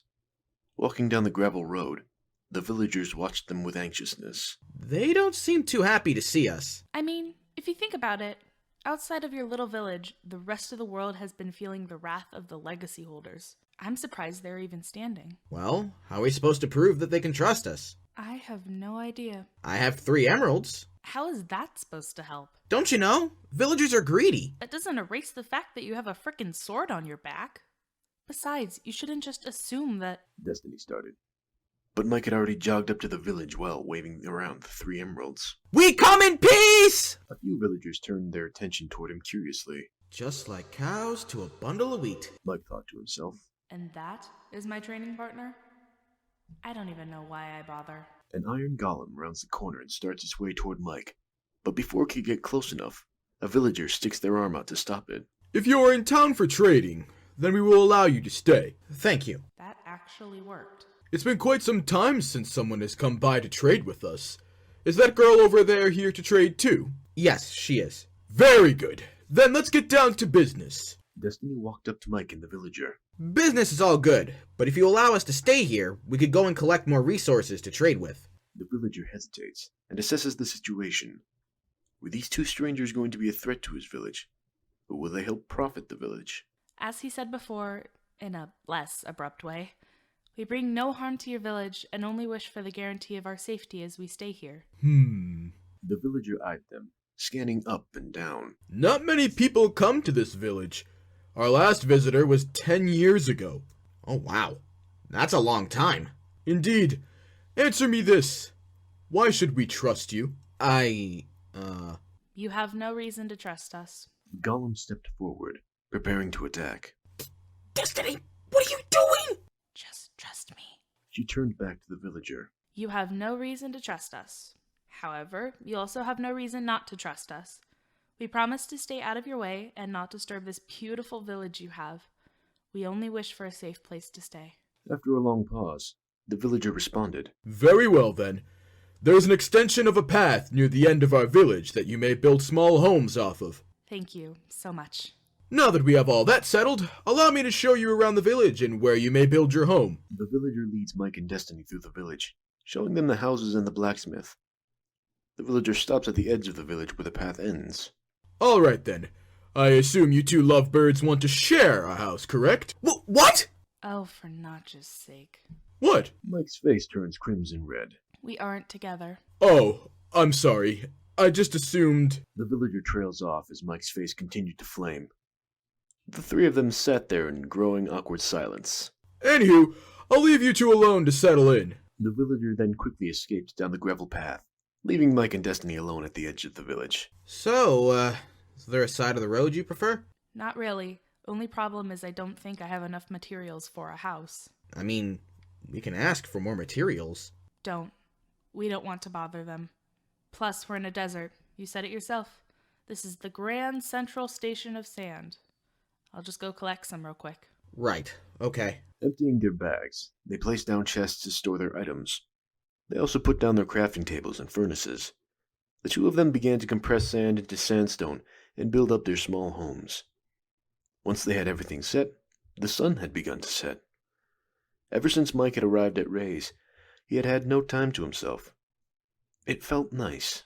Making his way outside, he watched as several iron golems patrolled the gravel streets for any incoming monsters. Taking a seat on the small stairs at the doorway, Mike looked up at the starry sky above. Feels like nothing's changed since that night. And yet...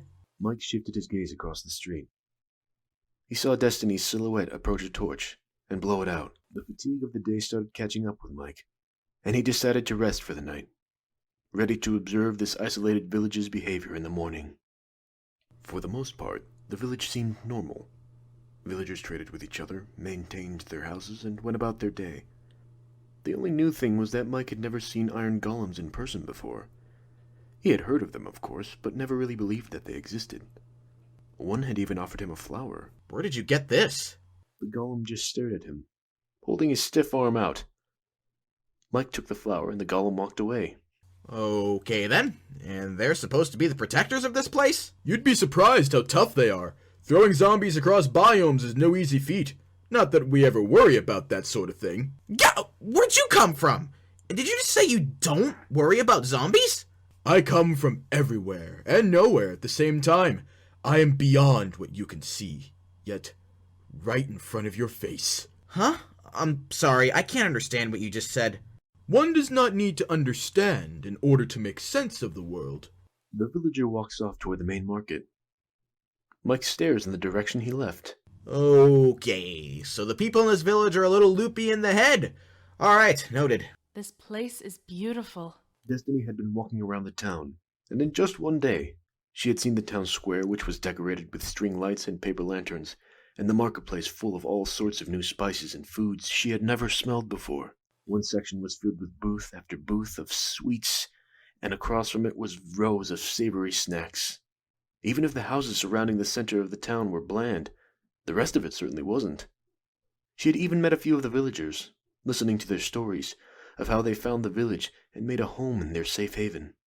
Destiny could tell that they were very spiritual people, some claiming they met Notch and that he told them to come here. However, she still couldn't understand why they had considered the village a safe haven. They were in a desert after all. There were bound to be monsters everywhere at night. When Mike and Destiny met at the center of the village, she told them all about the amazing things she saw and cool things she heard from the villagers she had met. This one villager said he had heard Notch's voice telling him to come to the village. Isn't that cool? Yeah, and I had a guy who wanted to touch my hair. Oh, and another guy who wanted to know what I smelled like. Sounds fun. Oh yeah, it sure was. Faith Fulfilled. Book 1, Chapter 18. Don't worry. Oh my gosh, just try it. It's not gonna kill you. No, but it will make me puke probably. You don't see me puking, do you? It's a freaking cactus, not poison. Exactly! It's cactus! And it's not meant to be eaten!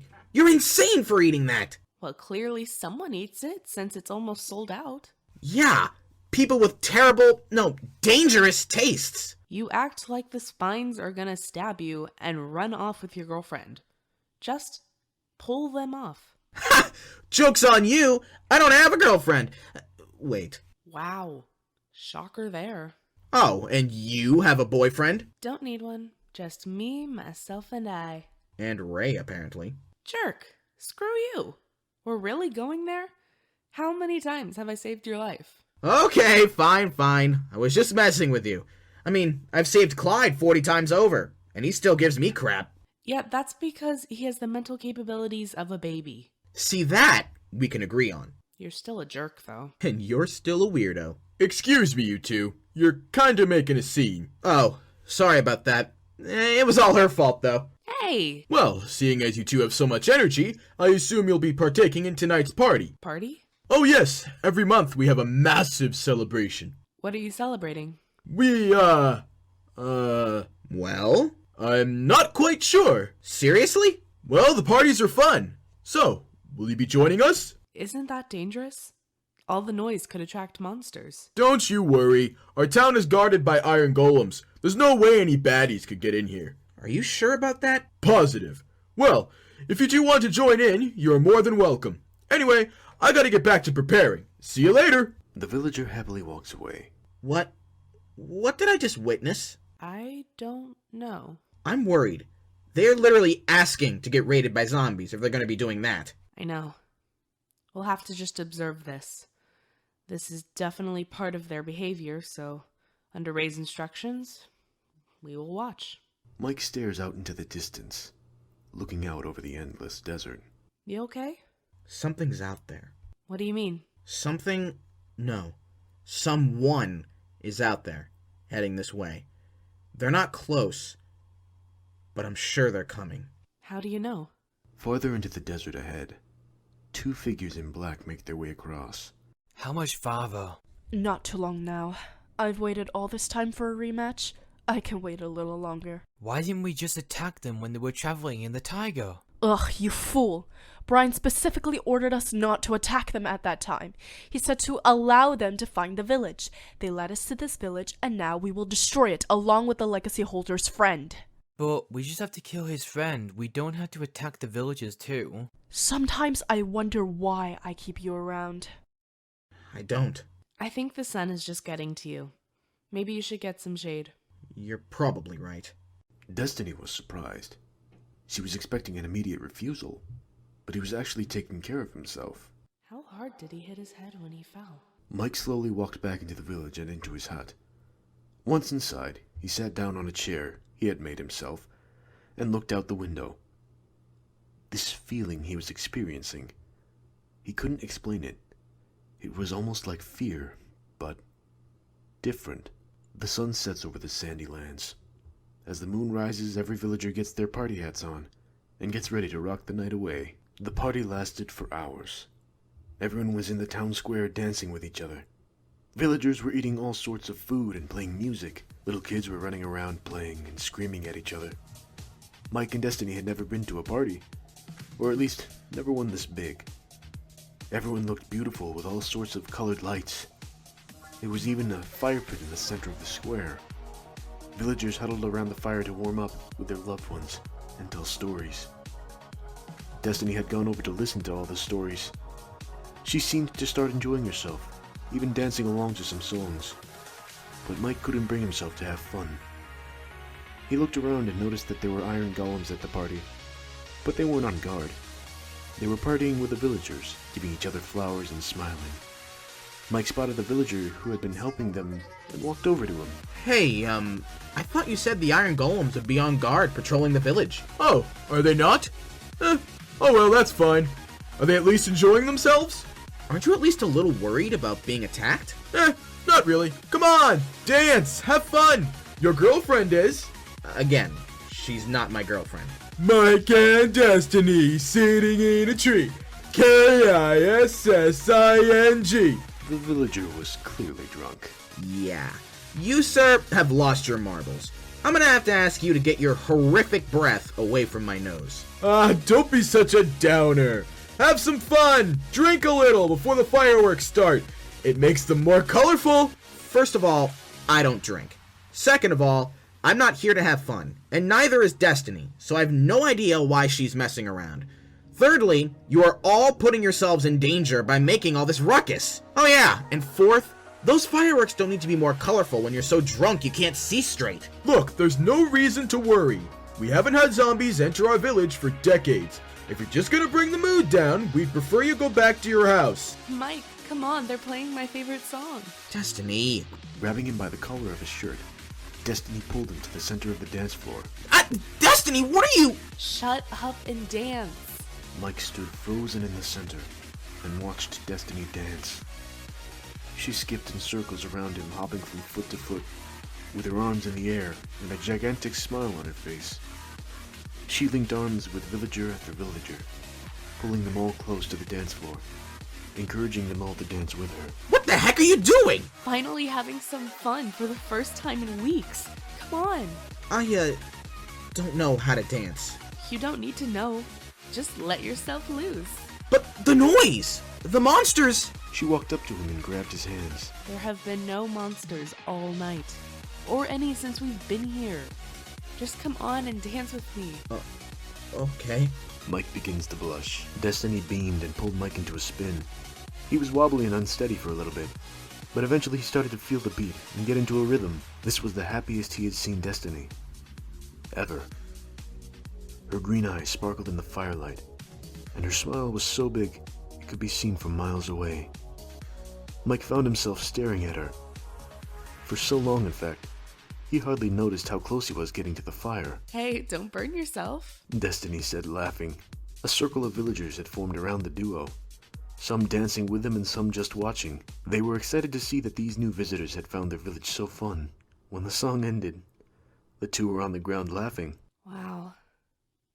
They're so beautiful. Yeah. They really are. Mike said softly. Only he wasn't looking at the fireworks. He was looking right at Destiny. You know, this place is much different than what I expected. Everyone here is so happy and carefree. All these people have such amazing stories.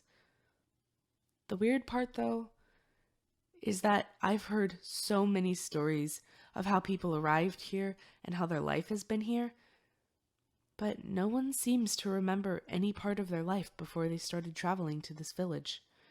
No details, no specific memories, but they all have this negative feeling toward it, even though they don't know what happened. Maybe it was just too traumatizing. No. I've seen trauma. You might repress parts of your life, but you don't forget it entirely. Unless... Her eyes sparkled as she looked up into the sky. Unless what? Huh? Oh, never mind. Forget I said anything. Okay then. Mike put his hand on his forehead. Did I really tire you out that much? No. It's that feeling again. What feeling? Remember when I said someone was coming? It's that same feeling I felt, but this time it's... Suddenly, the two heard a cry in the distance. What was that? I don't know, but it doesn't sound good. Let's go. They rush off in the direction they heard the cry. It was back toward where their houses were. When Mike saw them, he stopped, holding Destiny back. In front of their houses was the villager who had greeted them, and two mysterious figures. He was on his knees, and the two figures were looming their swords above him. Mike heard a familiar voice. Where are they? The voice said menacingly. Please don't hurt me! We promise we won't hurt you if you tell us where they are. Shut up, Kyle! Both of the voices now sounding familiar. It was the two strangers that had attacked Mike weeks ago. But what were they doing here? Mike, why are we just standing here? We need to help him. I know who they are. You what? Well, I don't know them, but I recognize their voices. They're the ones who attacked me back at home. Those monsters? We need to help him now. Shh! They'll hear you. They're powerful, so we need to sneak up on them. Got it. They slowly made their way behind Destiny's house and onto the roof. The villager was still on his knees. He saw the two, but Mike put a finger to his lips, signaling for the villager not to give them away. Mike jumped off the roof, and just as he was about to strike, he noticed one of the strangers was gone. The remaining stranger whipped around and struck their sword with his. Mike was knocked to the ground and his sword flew from his hands. The stranger loomed over him, her dark blue eyes strikingly cold. Just the man we were looking for. He heard a grunt and a thud. He looked over to see Destiny unconscious on the ground, and the other stranger standing above her. Ebony laughed. You know, you should really learn to be more quiet at night. Faith Fulfilled, Book 1, Chapter 19, Glow of Hope. So, after all this time, I finally get to have a rematch. Rematch? I'm pretty sure we've never fought. What? Because like a coward, you sent your confused friend to fight me instead. He was merely used to test your abilities. Now that I've seen them, I can say that you have a lot to learn, child. Well, we'll see how long you'll be talking trash after your face has a few new tattoos, shall we say. Well, good luck with that. Ebony's eyes widen with insanity as she starts her fighting stance. Mike raises his blade above his head, signifying his own. I've watched your moves. I know your techniques. This will not take long. Do you want to fight or talk? Because ever since I laid eyes on that horrific face of yours, all you've done is talk. Ebony releases a wicked grin and steps forward. Wait a minute. If I fight here, I'll be putting all these innocent villagers in danger. I'll have to lure her to an empty area so I can go all out without having to worry about the safety of the others. Plus, getting her away from Destiny should allow for someone to go and get her medical attention. Mike thought to himself. Taking a few steps back, Mike points his blade at his foe. A confident smile makes its way across his lips. When consciousness returned to Destiny, she looked up to see Ebony's back just a few feet from her. All she wanted to do was stick her sword right through it. Mike looked down at Destiny and gave her a small shake of the head to tell her he had the situation under control. Keeping still, as to not draw attention to herself, Destiny watched as the two fighters stayed perfectly still. waiting for the other to make the first move. With a swift turn, Mike runs away from the scene. Just as he predicted, Ebony followed behind. Making his way around the town, Mike was careful not to run into any areas with panicking villagers, as to keep them out of harm's way. What Mike didn't anticipate, though, was Ebony's speed. She was gaining on him, and fast. He had to find an exit soon before she catches him. Keeping his eyes on what was in front of him, he saw the gate that he and Destiny went through to enter the village. He bolted towards it as fast as he possibly could. The gate broke apart when he bashed his way through, with Ebony following close behind. He still wanted to go a little further, as to keep their fight away from the entire village. When he felt he was far enough, he turned around and stopped. Ebony stopped as well, mere feet away from him. So, this is the all-powerful legacy holder that my master warned me about, who supposedly has the power to break the fabric of time itself? What a joke. You wasted your energy trying to run from me. Run from you? Don't make me laugh. There was a plan behind it, but all you know how to do is hurt and destroy. So it doesn't surprise me that your feeble mind couldn't figure it out. What? How dare you? That's enough chit-chat. You wanted a fight? Now you got one. Mike raises his sword above his head and plants his feet firmly in the sand. Ebony swings her blade around in preparation. Again they face each other, unmoving. The night breeze blows the sand around them. The moonlight from the sky shines down on the fight about to go down. Ebony looks on at Mike with hatred, while he looks at her with a confident smile. He waves his white sword in the air and charges at Ebony, who never stopped smiling as he made his way over. Even though Mike had led the first attacker out of the village, Destiny knew that at least one more threat still existed somewhere. Before she could search for him, she had to evacuate the panicking villagers to a safe area, though. Once the village was empty, she searched around the town to hunt down the second stranger. Kyle hid inside one of the smaller houses in the village. He knew his orders were to kill Destiny, but could he really go through with it? If this curse wasn't on me, I wouldn't have to do any of this. Kyle muttered. I know you're out there somewhere. Kyle's heart stopped. You've got a lot of nerve, attacking defenseless villagers, but then when someone who can defend herself comes around, you hide. You're a coward. I could say I'm more of a man than you. Kyle clenched his fists. Either you come out and face me, or I'm gonna find you and take you out. Your choice. Kyle burst through the door and jumped out at Destiny. She was slightly off guard, but she was still able to block his attack. Blinded by pure rage, he slashed his blade at Destiny, pushing her through the streets. While Kyle and Destiny battled through the village, Mike and Ebony were locked in a deadly duel. Ebony's skill with the blade was extraordinary, but so was Mike's. Their battle was evenly matched. Mike breaks the blade lock and hurls into the air. Letting gravity pull him down, he tries to smash his feet into Ebony's skull. Jumping out of the way, Ebony watches as his body slams into the ground. Looking back up, Mike blocks a punch and knocks his head into hers. Ebony yelps in pain as she covers her face. As blood drips out of her nose, she gets back to her feet and stares at him. Both fighters put their hands on their heads. Well, as the warm-ups go, I'd say that wasn't too bad. That was just her warm-up? Time to get serious. Mike goes into a defensive stance, ready for her next attack. In a flash, Ebony strikes at his arm. He moves to dodge, but a small cut makes its way to his arm. Blood drips to the sand below. Out of anger from his pain, Mike charges Ebony, throwing punches, kicks, and sword slashes in her direction. She blocks every attack with ease. Kyle continues pushing Destiny through the town. His attacks were strong, yes, but they were wild and out of control. Destiny had no problem dodging each one. Unlike Ebony, who can move at incredible speeds thanks to her light build, Kyle is muscular and large. As such, his weight anchors him down. With every move Kyle makes, he uses up some of his energy. Destiny knew that if she just kept away from his attacks long enough, he would eventually tire her out, jumping, rolling, blocking with her blade and hands. That's all she did when going through the village. Kyle's breath began to get heavier, and he was starting to get slower. Destiny noticed the shift and began her own offensive attacks. Have our pawns made their way to the village? Yes, Father.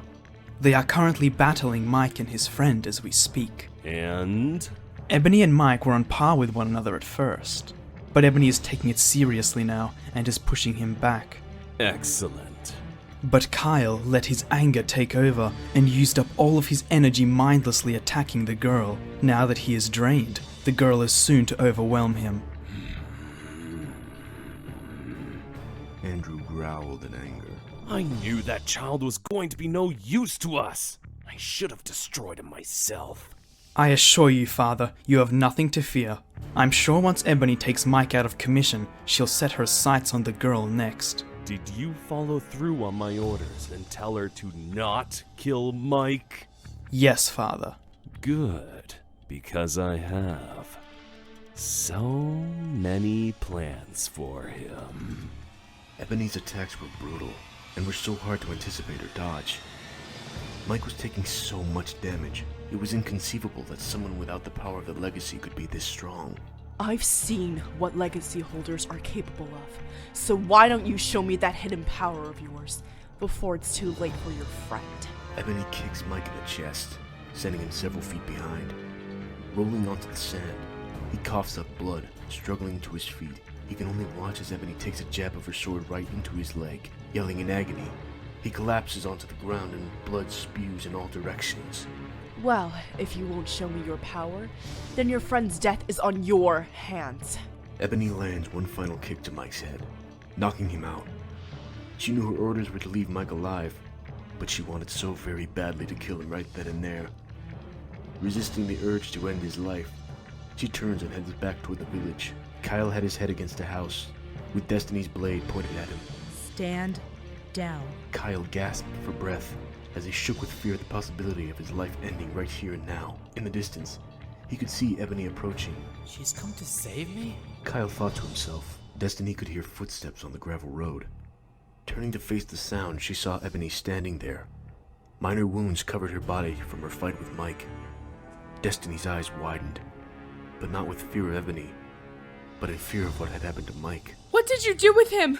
Oh, I took him down a few notches. Destiny clenched her fist. He won't be here to save you this time, Ebony said, pointing out her sword, dripping with Mike's blood. Seeing the sword with his blood, Destiny was enraged. Oh, don't be sad. He fought well, so I granted him a warrior's death. You, though, will die like the insect you are. Mike lays on the ground, completely out cold, blood still leaking from his body. Once again he finds himself in a black void, but this one is different from the other. In the last one it was completely unfeeling. His body was numb. But this time, it was warm. It was comforting warmth. Just like before, a figure can be seen illuminating the darkness. He was a bald man with a brown shirt, black eyes, and a black beard. He walked up to Mike. I'm not gonna be fooled by your trickery. Trickery? Oh, no, my child. You need not fear me. That voice. I feel like I've heard it before. Mike thought to himself. Well, of course you've heard my voice before. We've spoken to each other in the past. What? But I don't recognize you. That's because you've only heard me. You've never actually seen me. Well, who are you then? Who are you? Is the real question, my boy. I'm Mike. Oh no, I don't mean your name. I mean who you truly are. I don't know. You're not fooling anyone. We both know who you are. I'm no one. I'm just a man who can't protect anyone. You've saved Clyde's life 40 times. I think that's quite an impressive feat. Wait, how do you know that? Michael, my name is Notch. I am the creator of the legacy. You're Notch? Indeed I am. You find yourself at an important stage in the course of your history. If you don't stop those assassins, all will be lost. I can't, Notch. I'm sorry, but I just always fail. Michael, you are a legacy holder. It's your duty to bring balance to the world. But I can't even use my power. I'm a failure. You're not failing, my boy. You were brought up in a different way than any previous legacy holder. The others were taught of the legacy's power and exposed to it from a young age. You weren't. You lived like a normal person. It's not your fault at all, Mike. Well, I still can't stop that assassin. She's just so fast and so strong. Maybe if I could use my power, I could stop her. Perhaps I can help with that. What do you mean? Let me take control of your body just for a brief time. I can use the Legacy's power in you to take down the assassins. I don't know. You have my word. Once the job is done, I will give your body back to you. There is little time, Michael. Alright, let's do it. The void and Notch fades away. Destiny and Ebony fought throughout the town, and Ebony easily overpowered her. You're pathetic. I thought I'd at least have a little challenge with you. But this was all too easy. Destiny puts her arms over her face to cover her eyes from the fatal blow that was about to hit her. Ebony lifted her sword in the air, ready to deliver the final shot. But before she could, she heard a voice say, Ebony! She turned around to see Mike standing there with his sword in hand. His wounds were completely healed. What? You? I thought I had you down for the count. You can destroy villages, but you can never destroy what I am. It's time to finish this. An explosion of yellow lights illuminated from Mike's body. The darkness of night surrendered to his overpowering glow. When the shining ceased, Mike had an aura of yellow light surrounding his body. His sword, which was normally a clear white, was illuminating a bright blue. No way. I thought that sword was destroyed. Destiny quickly got to her feet and scrambled to get away from the impending battle. Ebony stood in her fighting stance, ready for the fight of her life. Kyle looked on with fear at what he was witnessing. The world stood still. Notch had finally returned. Faith Fulfilled, Book 1, Chapter 20. Monster. How do you know my name? I never told you it. I am your maker. That's how I know it. Destiny was overjoyed to see that Mike was still alive, but she was also confused. What happened to his voice? It sounds completely different. And how did he get all this power? Ebony stood in her battle stance, sweat drenching her clothes. Her feet trembled in the sand. With a swift kick forward, she lunged at Mike, ready to deliver. But before she could reach him, he disappeared. What?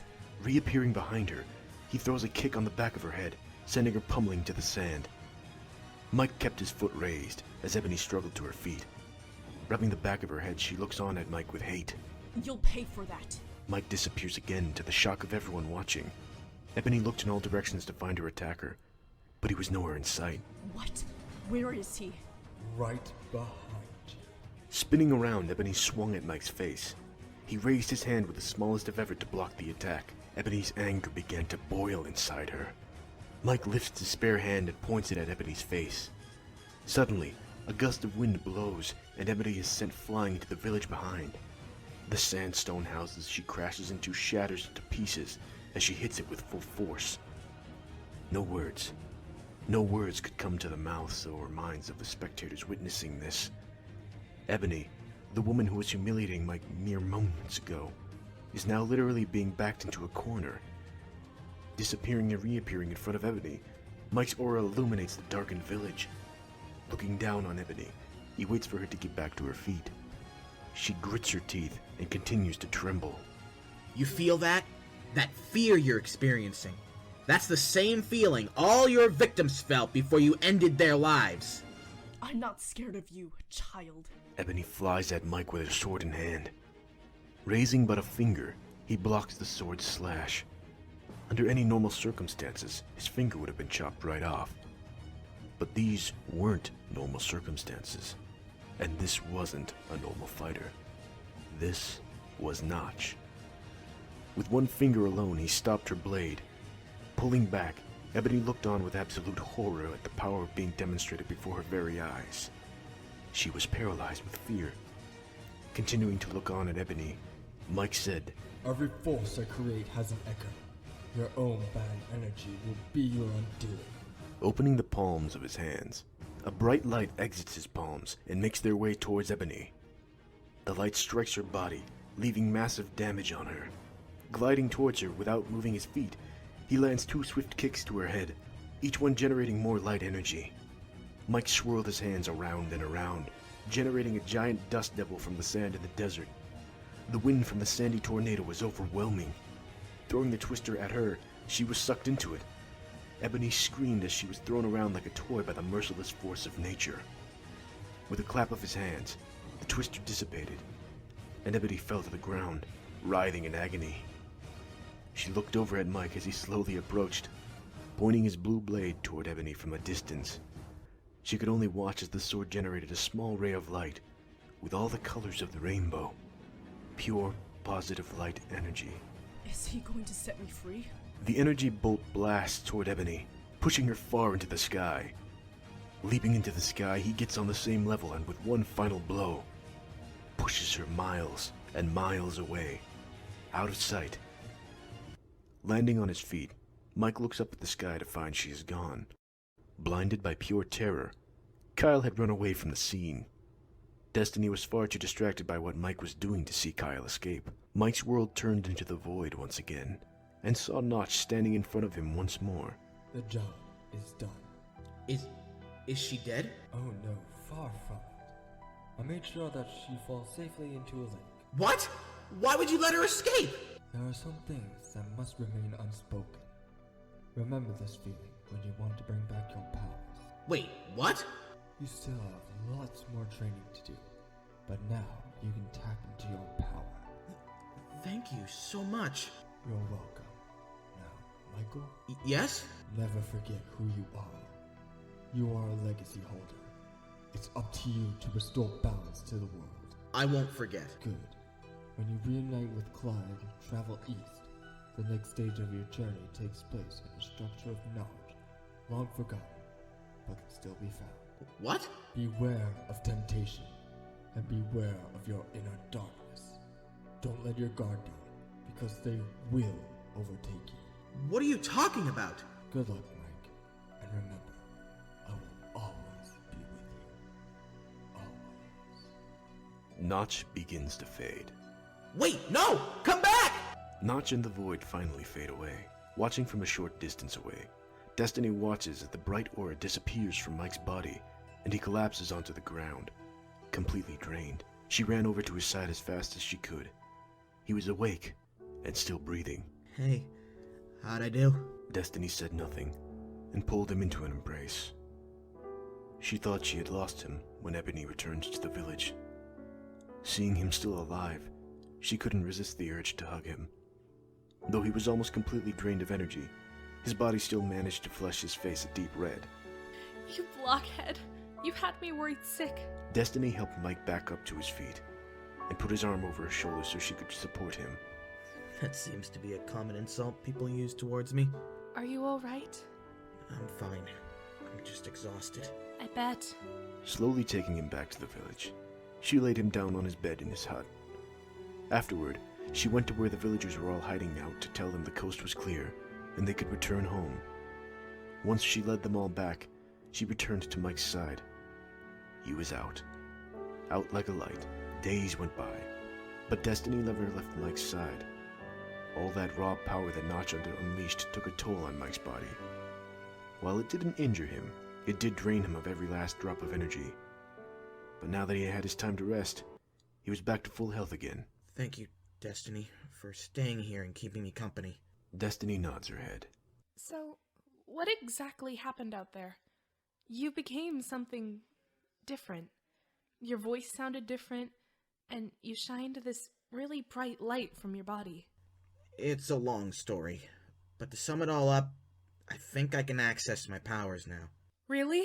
I'll have to test it to be sure, but I think so. The hut's door knocked. Destiny came over to open it, and found an angry villager at the doorstep. You two need to leave. Now. What? Why? You two have caused our village to be attacked! 20 of us were murdered! And it's all your fault. If you and that boyfriend of yours never came, we'd be safe and sound for the rest of eternity! Why, you ungrateful little... If it wasn't for Mike over there, a lot more than just 20 of you would be dead right now. Oh yeah? Well, if it wasn't for him at all, none of us would be dead! How do you know that? You and your people were making so much noise. That's probably what brought them here. Were you not a part of the making of all that noise? Destiny said nothing. That's what I thought. I want you and that monster out of our village, now! Monster? You don't think we saw? He's a legacy holder! He came here just to kill us! When he finished that sentence, the villager was met with a swift slap right across his cheek. Putting a hand on his burning cheek, he glared at her. Behind him stepped forth an iron golem, ready to pummel her. Accepting her defeat, she put her hands down and said, Give us 10 minutes, and we'll leave. That's all I request. The iron golem looked down at the villager, as if he was asking what he should do. The villager sighed. Very well. 10 minutes. If I find you still here, the iron golems will force you out. Closing the door, Destiny looked over at Mike, who was staring at the sandstone floor. Monster. He thought to himself. Don't listen to him, Michael. He doesn't know what he's talking about. Yeah. Let's just get going. We don't have a lot of time. When they made their way out of the hut and through the town, they were met with a small crowd of angry villagers. Through the way out, they called Mike a monster, a demon, a freak, a beast. But through it all, he never stopped looking down. He almost walked into walls a few times, and they only laughed and continued their bombardment of curses.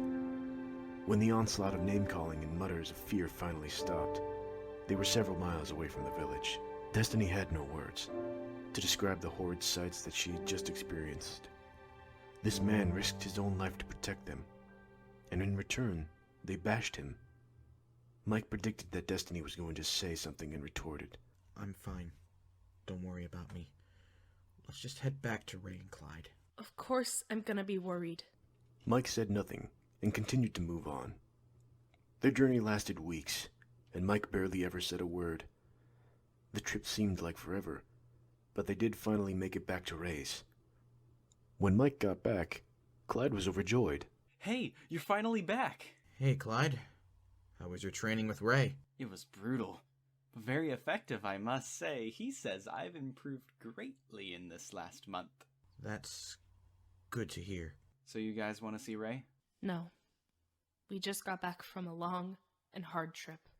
We need to rest. Oh yeah. Alright then. You coming back to the cabin, Mike? Yeah.